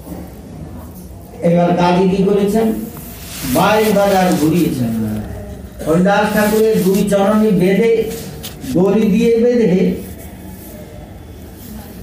দিয়ে 2 চরণের মধ্যে বেঁধে টেনে নিয়ে যাচ্ছে, আর জল্লাদ চাবুক মারছে। আর হরিদাস ঠাকুর কি বললেন, খন্ড খন্ড করি দেহ যদি যায় প্রাণ, তথাপি না ছাড়িব আমি বদলে হরিনাম। চৈতন্য ভাগবত। আমাকে বেদ মেরে বাজার ঘুরিয়ে কি করবি, আমার দেহ টুকরো টুকরো করে ফেলো, তাও আমি হরিনাম করবো। হরিদাস ঠাকুরকে যখন ট্রেনে নিয়ে যাচ্ছে, হরিদাস ঠাকুর জোরহাট করে আছেন, 2 চরণে দড়ি বেঁধে টানছে আর চাবুক মারছে। আর হরিদাস ঠাকুরের মুখ দিয়ে অনর্গল হরিনাম বেরোচ্ছে। হরিনাম অক্ষর স্বরূপে হরিনাম বেরিয়েছে হরিদাস ঠাকুরের মুখ দিয়ে, অক্ষর স্বরূপে, এমন নাম নিষ্ঠ। যাই হোক, এই বইটা এগুলোতে কিছুই হলো না, এই বেটার কিছুই হলো না। তখন আর আমি আপনাদের 15-20 মিনিট যখন দেখলেন যে কিছুতেই কিছু হয় না, বস্তার মধ্যে পুরে গালা দিয়ে মুখ সিল করে গলায় ফেলে দিয়েছে। হরিদাস ঠাকুর ওই পারে ভেসে ভেসে গিয়ে উঠে ওই পারে ভাঙা ওই পারে গিয়ে হরিনাম করছেন। খবর এলো কাজীর কাছে, কাজী বলছে ও বেটা মরবে না, এর মরণ নেই, ও বেটা মরবে না, এর মরণ নেই। তো এরপরে হরিদাস ঠাকুরকে মহাপ্রভু পাঠিয়ে দিলেন, তিনি ভক্ত কোথায়? রঘুনাথ দাস গোস্বামী তিনিদের যে শ্রী গুরুদেব, দুই ভাই অদ্বৈত প্রভুর শিষ্য বলরাম আচার্য আর যদুনন্দন আচার্য, তিনিদের বাড়িতে পাঠিয়ে অদ্বৈত প্রভু বলে দিয়েছেন একে সযত্নে রাখবে, কোনো অযত্ন না হয়। ওইখানে ছিলেন।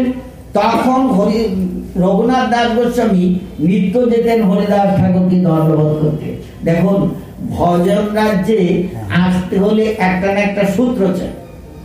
রঘুনাথ দাস গোস্বামী নিত্য হরিদাস ঠাকুরকে দণ্ডবোধ করতে যেতেন। চৈতন্য ভাগবতে বয়ার আছে, রঘুনাথ করে বিদ্যালয়ে অধ্যয়ন, প্রতিদিন যাই করে ঠাকুর হরিদাস দর্শন। ঠাকুর হরিদাস কৃপা করেন তারে, সেই কৃপা হইল তারে চৈতন্য পাইবারে। মহাপ্রভুর নাম, মহাপ্রভুর শরণ, মহাপ্রভুর সবকিছু রঘুনাথ দাস গোস্বামী পেয়েছেন। তার কৃপায় রঘুনাথ দাস গোস্বামী পেয়েছেন হরিদাস ঠাকুরের করুণায়। রঘুনাথ দাস গোস্বামী কেমন হলেন, কেমন তার জীবনী? মহাপ্রভুকে পাওয়ার জন্য কত আকুতি। শেষ পর্যন্ত আমি অত কথায় গেলাম, শেষ পর্যন্ত কোনো মতেই যখন পারেন না, বাড়ি থেকে এই যদুনন্দন আচার্য আর বলরাম আচার্য দুই ভাইকে রঘুনাথ দাস গোস্বামীর বাবা এবং জেঠা ওনারা গুরুদেবকে বাড়িতে রেখেছেন। আপনারা হরিভক্ত, এও সদা সর্বদা গৌর গৌর করে, আপনাদের সান্নিধ্যে থাকলে এই ভালো থাকবে। এবার রঘুনাথ দাস গোস্বামী যদুনন্দন আচার্যকে বলছেন, প্রভু আপনার তো বুদ্ধি, গুরুদেবের কাজ কি? কৃষ্ণ ভক্তি দান করা, কৃষ্ণ পাদ পদ্ম পাইয়ে দেওয়া। আপনি গুরুদেব হয়ে আমার বাবার কথায় আমাকে আটকে রাখছেন, এটি আপনার গুরুত্ব। এবার কেমন লাগে বলি, এ আপনার কেমন গুরুত্ব? আমি আপনার কেমন শিষ্য? বাবার কথায় আমাকে মহাপ্রভুর পাদ পদ্ম পেতে দিতে চাচ্ছেন না। তখন যদুনন্দন আচার্য বলছেন, এক কাজ কর, এই নিশিত রজনীতে পালিয়ে যা, পালিয়ে গিয়ে ওইখানে থাকবি না, দৌড়াতে দৌড়াতে যতদূর যেতে পারিস চলে যাবি, নাহলে তোর বাবা লোক পাঠিয়ে তোকে ধরে আনবে। রঘুনাথ দাস গোস্বামী নিশিত রজনীতে বেরিয়ে একেবারে যতদূর পেরেছেন জোরে হেঁটে দৌড়ে মোড়ে হুগলি ডিস্ট্রিক্ট পাঠিয়ে গেছেন। আর কোন রাস্তা নেই, আর ধরার রাস্তা নেই। 13 দিনে গিয়ে মহাপ্রভুর চরণে উপস্থিত হলেন। 13 দিন, কোনদিন গরুর, কোনদিন মোষের বাথানে, কোনদিন ফল খেয়ে, কোনদিন জল খেয়ে, এই রাজার নন্দন রঘুনাথ দাস গোস্বামী 13 দিনে মহাপ্রভুর চরণে গিয়ে হাজির হয়েছেন, গিয়ে মহাপ্রভুর চরণে পড়েছেন। মহাপ্রভু দাস গোস্বামীর এই অবস্থা দেখে স্বরূপ দাদর গোস্বামীকে বলছেন, শোনো, আমার তো অনেক রঘুনাথ আছে, তোমার তো কোনো রঘুনাথ নেই, আমি তোমাকে উপহার দিলাম, আজ হতে এর নাম স্বরূপের রঘু। আজ হইতে এর নাম স্বরূপের রঘু। এরপরে মহাপ্রভু গেলেন বৃন্দাবন। বৃন্দাবন থেকে ঘুরে এসে শঙ্করারণ্য সরস্বতীর সঙ্গে দেখা। বৃন্দাবন শঙ্করারণ্য সরস্বতীকে মহাপ্রভুর কাকা গুরু। শঙ্করারণ্য সরস্বতী চৈতন্য চরিতামৃত। শঙ্করারণ্য সরস্বতী বৃন্দাবন হইতে আইলা, গোবর্ধন শিলা গুঞ্জমালা প্রভু স্থানে দিলাম। নেত্র জলে ভজে প্রভু সন্তর, শিলাকে কহে প্রভু কৃষ্ণ এই মহাপ্রভুর ভজন। এইবার মহাপ্রভু রঘুনাথ দাস গোস্বামীকে দিয়ে বলছেন, এই শিলার কর তুমি শান্তিক পূজন, অচিরাত পাইবে তুমি কৃষ্ণ প্রেম ধন। সেই গিরিরাজ কোথায় আছেন? শ্রীরাম বৃন্দাবনে গোকুলানন্দ মন্দিরে সেই গিরিরাজ আছেন। মহাপ্রভু বিদ্যান গোষ্ঠীর দাগ হয়ে গিয়েছিল সেই গিরিরাজের শ্রীঅঙ্গে। যাই হোক, সেই রঘুনাথ দাস গোস্বামী তার জীবন কি, চারিদণ্ড বেলা বলে তোরা জলে স্নান করে ক্ষীরসর নবনীতে যাহার ভোজন, এবার পুরুষোত্তমে যাইয়া মহাপ্রসাদ কুড়াইয়া দিনান্তে করে ভোজন। কেমন বোঝেন? এরপরে রঘুনাথ দাস গোস্বামী মহাপ্রভু অপ্রকট হলেন, স্বরূপ গোস্বামী অপ্রকট হলেন, তারপর বৃন্দাবন চলে গেলেন রাধাকুণ্ডে। সনাতন গোস্বামী স্মরণ নিয়েছেন, সনাতন গোস্বামী রাধাকুণ্ডে পাঠিয়েছেন। আবার কবিরাজ গোস্বামী কি বলেছেন? কৃষ্ণদাস কবিরাজ গোস্বামী দাস গোস্বামী সম্বন্ধে কি বলেছেন? অনন্ত গুণ রঘুনাথের কে করিবে লেখা, রঘুনাথের ভজন যেন পাষাণের রেখা, আজন্ম না দিল জিহ্বায় রসের স্পর্শন, এই মতো করিলেন বৈরাগ্যের রক্ষণ। এই হল দাস গোস্বামীর চরিত্র। তো হরিদাস ঠাকুর তিনি মহাপ্রভুর আবির্ভাবের বহু আগে, তার জন্য এক দুদিন না। যাই হোক, হরিদাস ঠাকুর মহাপ্রভুর যখন আবির্ভাব হবে তার আগে আবার বলরাম আচার্য থেকে আবার নবদ্বীপে অদ্বৈত প্রভু একটা বাড়ি করেছেন শান্তিপুরী। কেন বাড়ি করেছেন? মহাপ্রভু আসছেন, তিনি তো জানেন, আর কেউ জানেন না। মহাপ্রভু আসছেন, মহাপ্রভুর নিত্য সঙ্গ পাওয়ার জন্য নবদ্বীপে একটা বাড়ি করেছেন।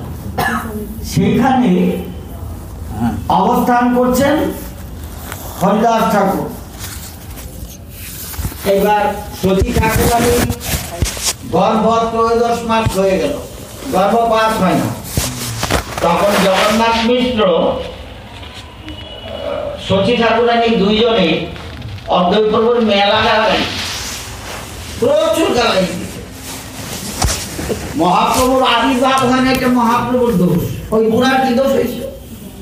বুড়ার দোষ বের করেছে যে ভগবান যখন পৃথিবীতে আসেন, শিব ব্রহ্মা তার গর্ভ বন্দনা করেন, আর মহাপ্রভু তো প্রচ্ছন্ন ভগবান। সেই জন্য মহাপ্রভুর গর্ভ বন্দনা করতে ব্রহ্মা শিব নেমে আসবেন না।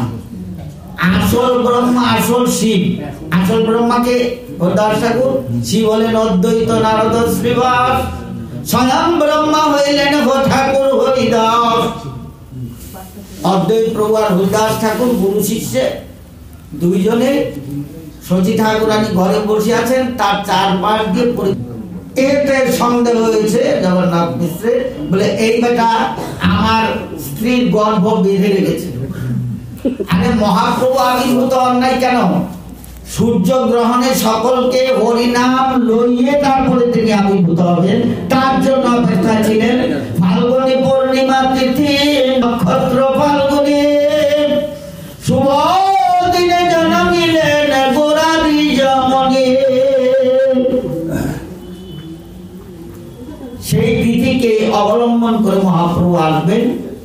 কোন ভগবানের কিন্তু এমন সুন্দর গ্রহ নক্ষত্র তিথি নিয়ে কোন ভগবান আবির্ভূত হন। রামচন্দ্র নবমীতে জন্ম, তো চৈত্র মাসে নবমীতে জন্ম। কৃষ্ণচন্দ্রের জন্ম ভাদ্র মাস, পৌষা ভাদ্র, তাও আবার কি কৃষ্ণ পক্ষের অষ্টমী। আর মহাপ্রভু এসেছেন কি জগৎ জীবকে আলোর রাস্তা দেখিয়ে সকলকে হরিনাম নিয়ে তেজ জ্যোতি, সেই জ্যোতিকে তিনি জগৎবাসীকে দেখানোর জন্য চন্দ্রকে রাহুগ্রস্ত করে তারপরে আবির্ভূত হয়েছেন। তিনি হলেন আমার গৌর। সেই গৌরের ভক্ত হলেন নামাচার্য হরিদাস ঠাকুর। বলে যেমন গুরু তেমন শিষ্য, যেমন প্রভু তেমন দাস।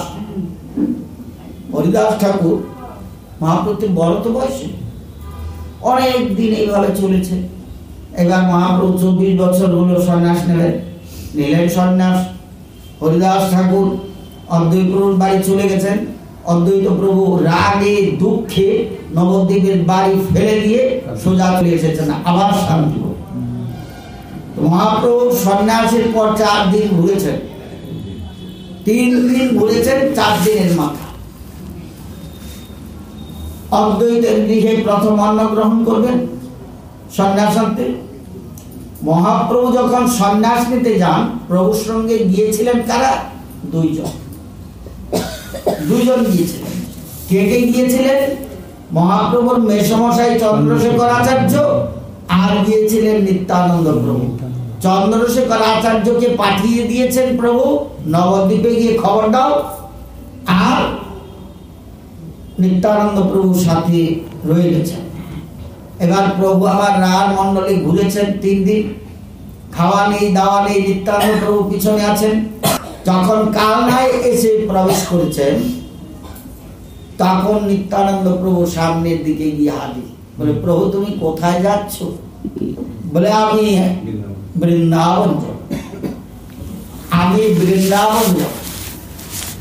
তো নিত্যানন্দ প্রভু বলছেন চলো প্রভু আমি তোমাকে বৃন্দাবন, আমি তোমাকে বৃন্দাবন নিয়ে যাব। তো নিত্যানন্দ প্রভু এসে গঙ্গার ঘাটে মহাপ্রভুকে নিয়ে উপস্থিত হলেন। এবার নৌকো করেছেন, নৌকোয় উঠেছেন 2 ভাই। নিত্যানন্দ প্রভু নৌকা বাইছেন, কখনো মাঝি বাইছেন। ভেবে শান্তিপুরে গিয়ে হাজির হলেন। আগে অদ্বৈত প্রভু নবদ্বীপ থেকে শচী ঠাকুরানীকে এনেছেন, মালিনী এসেছেন, শ্রীবাস পণ্ডিত, মুকুন্দ, মুরারি, শুক্লাম্বর ব্রহ্মচারী, এরা সকলে এসেছেন প্রভুকে দর্শন করতে। আর অদ্বৈত প্রভু কি করেছেন? গেরুয়া বস্ত্র, দোল কোকিন, গেরুয়া গামছা নিয়ে গঙ্গার পাড়ে দাঁড়িয়ে আছে। মহাপ্রভু নৌকা থেকে নেমে অদ্বৈত প্রভুকে বলছেন, প্রভু কহে শ্রী অদ্বৈত তুমি কেন হেটাইলা? আমি শ্রী বৃন্দাবন তুমি কি মতি জানিলা? সীতানাথ কহেন প্রভু তুমি যথা তথা বৃন্দাবন, মোর ভাগ্যে শান্তিপুরে তব আগমন। মহাপ্রভু নেমে হচ্ছেন, আচার্য শ্রীপাদ আজকাল মিথ্যে কথা বলা শিখেছে। তারা নিত্যানন্দ প্রভু মিথ্যে কথা বলা শিখেছে। কি বলেছেন? যখন নৌকোয় উঠেন তখন নিত্যানন্দ প্রভু বলেছিলেন চলো আমি তোমাকে বৃন্দাবন নিয়ে যাচ্ছি। নৌকোয় বসে নিত্যানন্দ প্রভুকে মহাপ্রভু জিজ্ঞাসা করছেন, শ্রীপাদ এ তো যমুনা নয়, তো সুরধনী গঙ্গা, তো সুরধনী গঙ্গা। এই পর্যন্ত বলা শেষ। অদ্বৈত প্রভুর কাছে বিচার দিচ্ছেন মহাপ্রভু। শ্রীপাদ আজকাল মিথ্যে কথা বলা শিখেছে। বলে কি মিথ্যে কথা বলেছেন? বলে এই সুরধনী গঙ্গাকে বলেছেন যমুনা।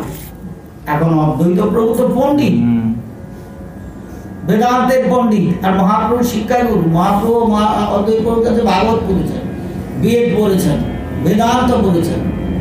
তো যাই হোক, অদ্বৈত প্রভু বলছেন প্রভু শ্রীপাদ কখনো মিথ্যে কথা বলেন না, তিনি ঠিকই বলেছেন। বলে ঠিক বলেছেন, সুরধনী গঙ্গাকে দেখিয়ে বলে যমুনা। বলে প্রভু এই সুরধনী গঙ্গায় অন্তঃসলীলা যমুনা প্রবাহিতা। তার মানে কি? পণ্ডিতের কথা হলো পাণ্ডিত্যপূর্ণ। অদ্বৈত প্রভু বুঝিয়ে দিলেন তোমার অন্তরে কৃষ্ণ, যমুনার জল হলো কালা। আর বাহিরে রাধা, রাধা রানীর শ্রীঅঙ্গ দিয়ে তোমাকে মোহন করা, তাই অন্তঃসলীলা যমুনা এই সুরধুনী গঙ্গার ভিতরে প্রবাহিত। মহাপ্রভু কি অদ্বৈত প্রভু স্নান করাচ্ছে 4 দিন। প্রভু আজকে নিয়ে 4 দিনের মাথায় পড়লো, প্রভু স্নান নেই, আহার নেই, কিছু নেই। গামছা দিয়ে ডলে ডলে মহাপ্রভুকে অদ্বৈত প্রভু স্নান করাচ্ছে। স্নান করা চোখের জল ঝর ঝর করে পড়ছে, আর বলছেন যে সুন্দর তার সবই সুন্দর, যে সুন্দর তার সবই সুন্দর। প্রভু একদিন তোমাকে এই শ্রীঅঙ্গে আমি ধবল পারের জোর পরিয়েছি, কোল ছেড়ে দিয়েছি, তোমার চাচর চিকুর কেশের মধ্যে কুদমালতির মালা গুঁজে দিয়েছি, সেও এক সুন্দর। আর তুমি সর্ব ত্যাগী মণ্ডিত মস্তক গৈরিক বসন্ধারে প্রভু, এও এক সুন্দর। যে সুন্দর তার প্রভু সবই সুন্দর। অদ্বৈত প্রভু ঝরঝর করে কাঁদছে, বলছে প্রভু এই কি হলো, এই কি হলো প্রভু।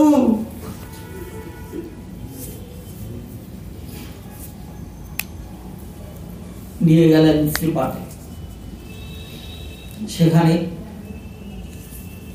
সীতা ঠাকুরানী আর সতী ঠাকুরানী 2 জন মিলে রান্না করেছে, সব ব্যবস্থা করেছেন অদ্বৈত প্রভু। অদ্বৈত প্রভু তো কুবেরের তনয় জমিদার, তো মহাপ্রভুর সেবার ব্যবস্থা হবে কিছু, স্বর্ণথালিতে হবে না, স্বর্ণথালি ছোট, রৌপ্য থালায় হবে না, ছোট। আমার প্রভুর সেবা হবে কিসে? 32 কলার এই আঙ্গটিয়া পাক, তাহাতে বাড়াইল মহাপ্রভুর ভাব। চৈতন্য চরিতামৃত। আপনাদের মধ্যে অনেক পুঙ্গা পণ্ডিত আছে, ওই তারাবার পিছনে বইয়া বর্ডার বর্ডার করে, তো হয়তো কইতে পারে ভাত কইছে অন্যেরে, সন্ন্যাসীরা ভাতই বলেন, সন্ন্যাসীরা অন্ন বলেন না। সন্ন্যাসীরা কখনো ভাত বলেন না, অন্ন বলেন না, তারা ভাত বলেন। চৈতন্য চরিতামৃত খুলে দেখবেন, আমি যে কটা কথা এখন পর্যন্ত বলেছি যদি শাস্ত্রে না থাকে আমার কান দুটো কেটে ফেলে দেবো, আমি প্রতিজ্ঞা করবো, আমার হাত পাঞ্জা কেটে ফেলে দেবো, আমার হাত পাঞ্জা আমি কেটে ফেলে দেবো, তলা যদি কেউ লাল গাড়ির দাগ দিতে পারে, কোনো একটা কথা। আমি শুনছি কানে, আমি কিন্তু কান খালা না, আমি কানে খুব ভালো শুনতে পাই, আমি কানে খুব ভালো শুনতে পাই। 32 কলার আঙ্গটিয়া পা, তাহাতে বাড়াইল মহাপ্রভুর ভাব। পারস করল 32 কলা মানে কি? 8 কলা জানেন তো? 8 কলা বিচি কলা, বিচি কলার আস্ত পাতা, সে পাতাটার সাইজ আবার কি বর্ণনা দিয়েছেন কবিরাজ। 32 যে কলা গাছের মধ্যে 32টা খোল আছে বলে, তাহলে কলা গাছটা কেমন মোটা হয় চিন্তা করে দেখেন। 32টা খোলওয়ালা কলা গাছ, তার পাতা, আস্ত পাতার মধ্যে পারস সাজানো হয়েছে। আর প্রভুকে দিলেন কিসে? ভোগটা লাগাচ্ছেন কে? এর নাম সীতানাম, এর নাম অদ্বৈত। ভক্তিতে যার দ্বিত্ব নেই তিনি হলেন অদ্বৈত। সীতা ঠাকুরানী কি বলে দিয়েছেন, আমি আজ কাঙ্গাল, আমি কাঙ্গালের দাস, আমি আজ কাঙ্গাল।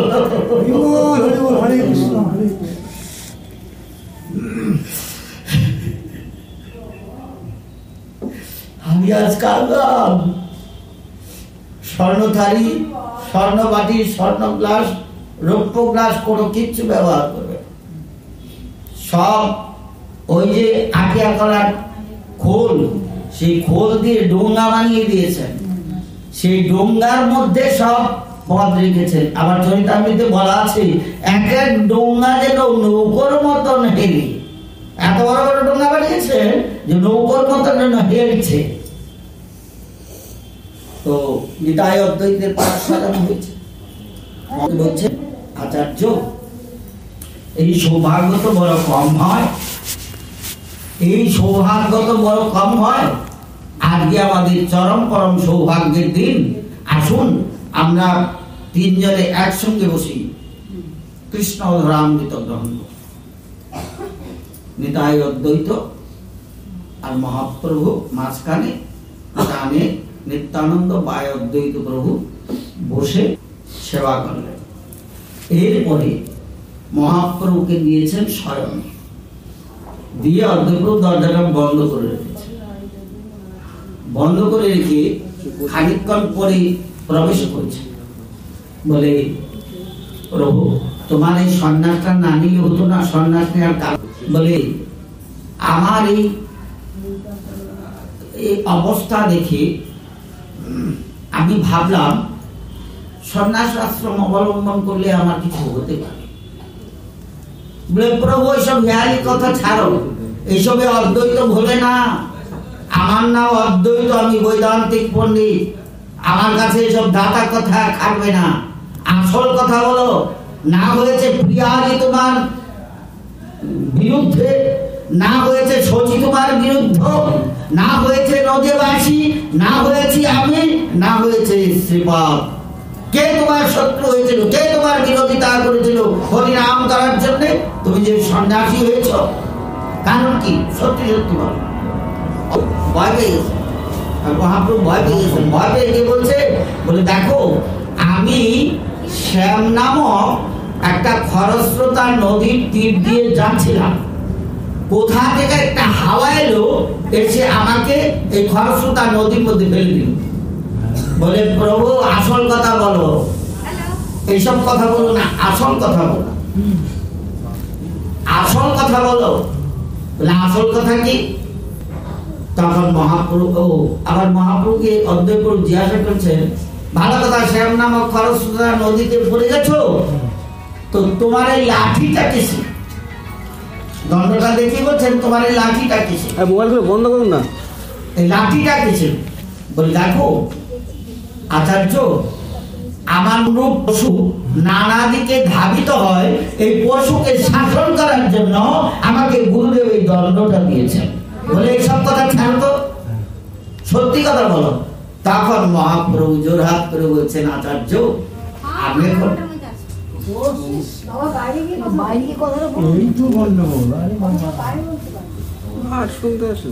তো মহাপ্রভু জোরহাত করে বলছেন, আচার্য ভেবেছিলাম কথাটা লুকিয়ে রাখবো, কিন্তু আপনার কাছে পারলাম না। বলে, কি কথা? বলে, বিনাশাত্মত্যাগম ন ভজতে পশুপতি গোবিন্দ নন্দনন্দনম। বিনা সদ্বত্যাগে পশুপতি, পশুপতি গোবিন্দের আরেকটা নাম হলো পশুপতি, ওই নবলক্ষ ধেনুর পতি না, নবজিত পশুপতি নন্দনন্দনম। সর্বস্ব ত্যাগ না করলে গোবিন্দ পদারবিন্দ ভজন হয় না। সর্বস্ব ত্যাগ না করলে গোবিন্দ পদারবিন্দ ভজন হয় না। তো হরিদাস ঠাকুর মহাপ্রভুকে সেই দিন একটা কথা বলেছিলেন, প্রভু আমার তো কেউ নেই, তোমার পার্শ্বদের সকলেরই কত শ্রাদ্ধ শান্তি উৎসব অনুষ্ঠান হবে, আমার তো কিছু হবে না। তো মহাপ্রভু মুচকি মুচকি হেসেছিলেন। তো শ্রীবাস পণ্ডিতের ঘরে যখন, আবার আমি একটু পিছনে যাচ্ছি, শ্রীবাস পণ্ডিতের ঘরে যখন প্রভু সাত প্রহরিয়া ভাব, তখন অদ্বৈত প্রভু মহাপ্রভু সকলকে ডেকে ডেকে বর প্রার্থনা করিয়েছেন। যখন হরিদাস ঠাকুরকে ডাকেন, হরিদাস ঠাকুর যেতে চাননি, শ্রীবাস পণ্ডিত এসে স্মরণ করেছেন, হরিদাস ঠাকুর যাচ্ছেন না। তো মহাপ্রভু ভিতর থেকে বলছে, ওরে অকৃতজ্ঞ, তুই এত বড় অকৃতজ্ঞ।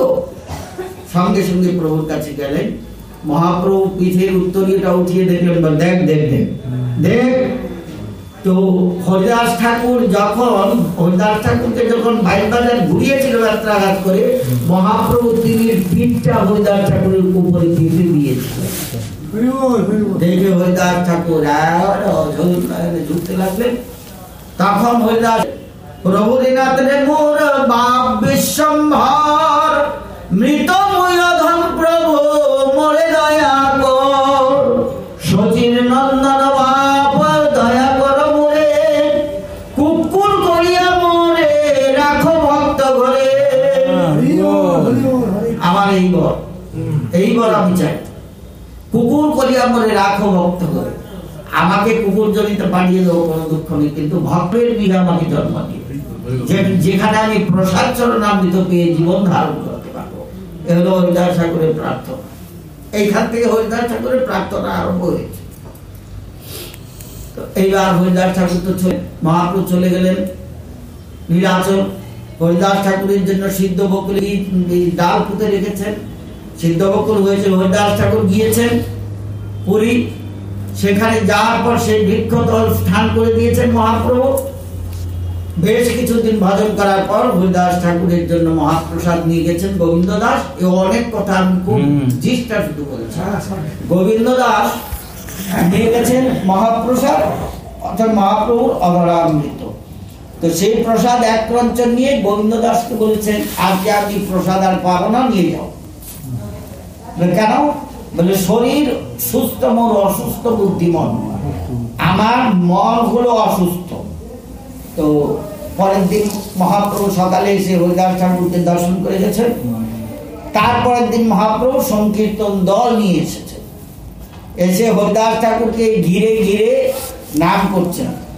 তো হরিদাস ঠাকুর মহাপ্রভুর কাছে প্রার্থনা করেছিলেন আগের দিন যে এক বাঞ্ছা হয় মোর বহুদিন হইতে, আমার একটা মনের বাসনা আছে বহুদিন ধরে। বলে কি? হৃদয়ে ধর্ম তোমার ও চরণ কমল,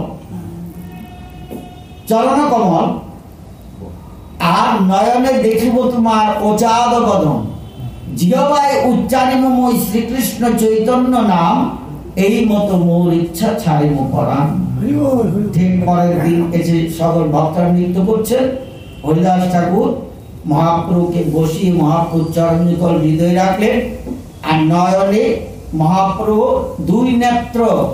দুই নেত্র বিঙ্গ তাহে প্রভুকে দিল, প্রভু শ্রীমুখের দিকে দিয়ে তাকিয়ে আছেন।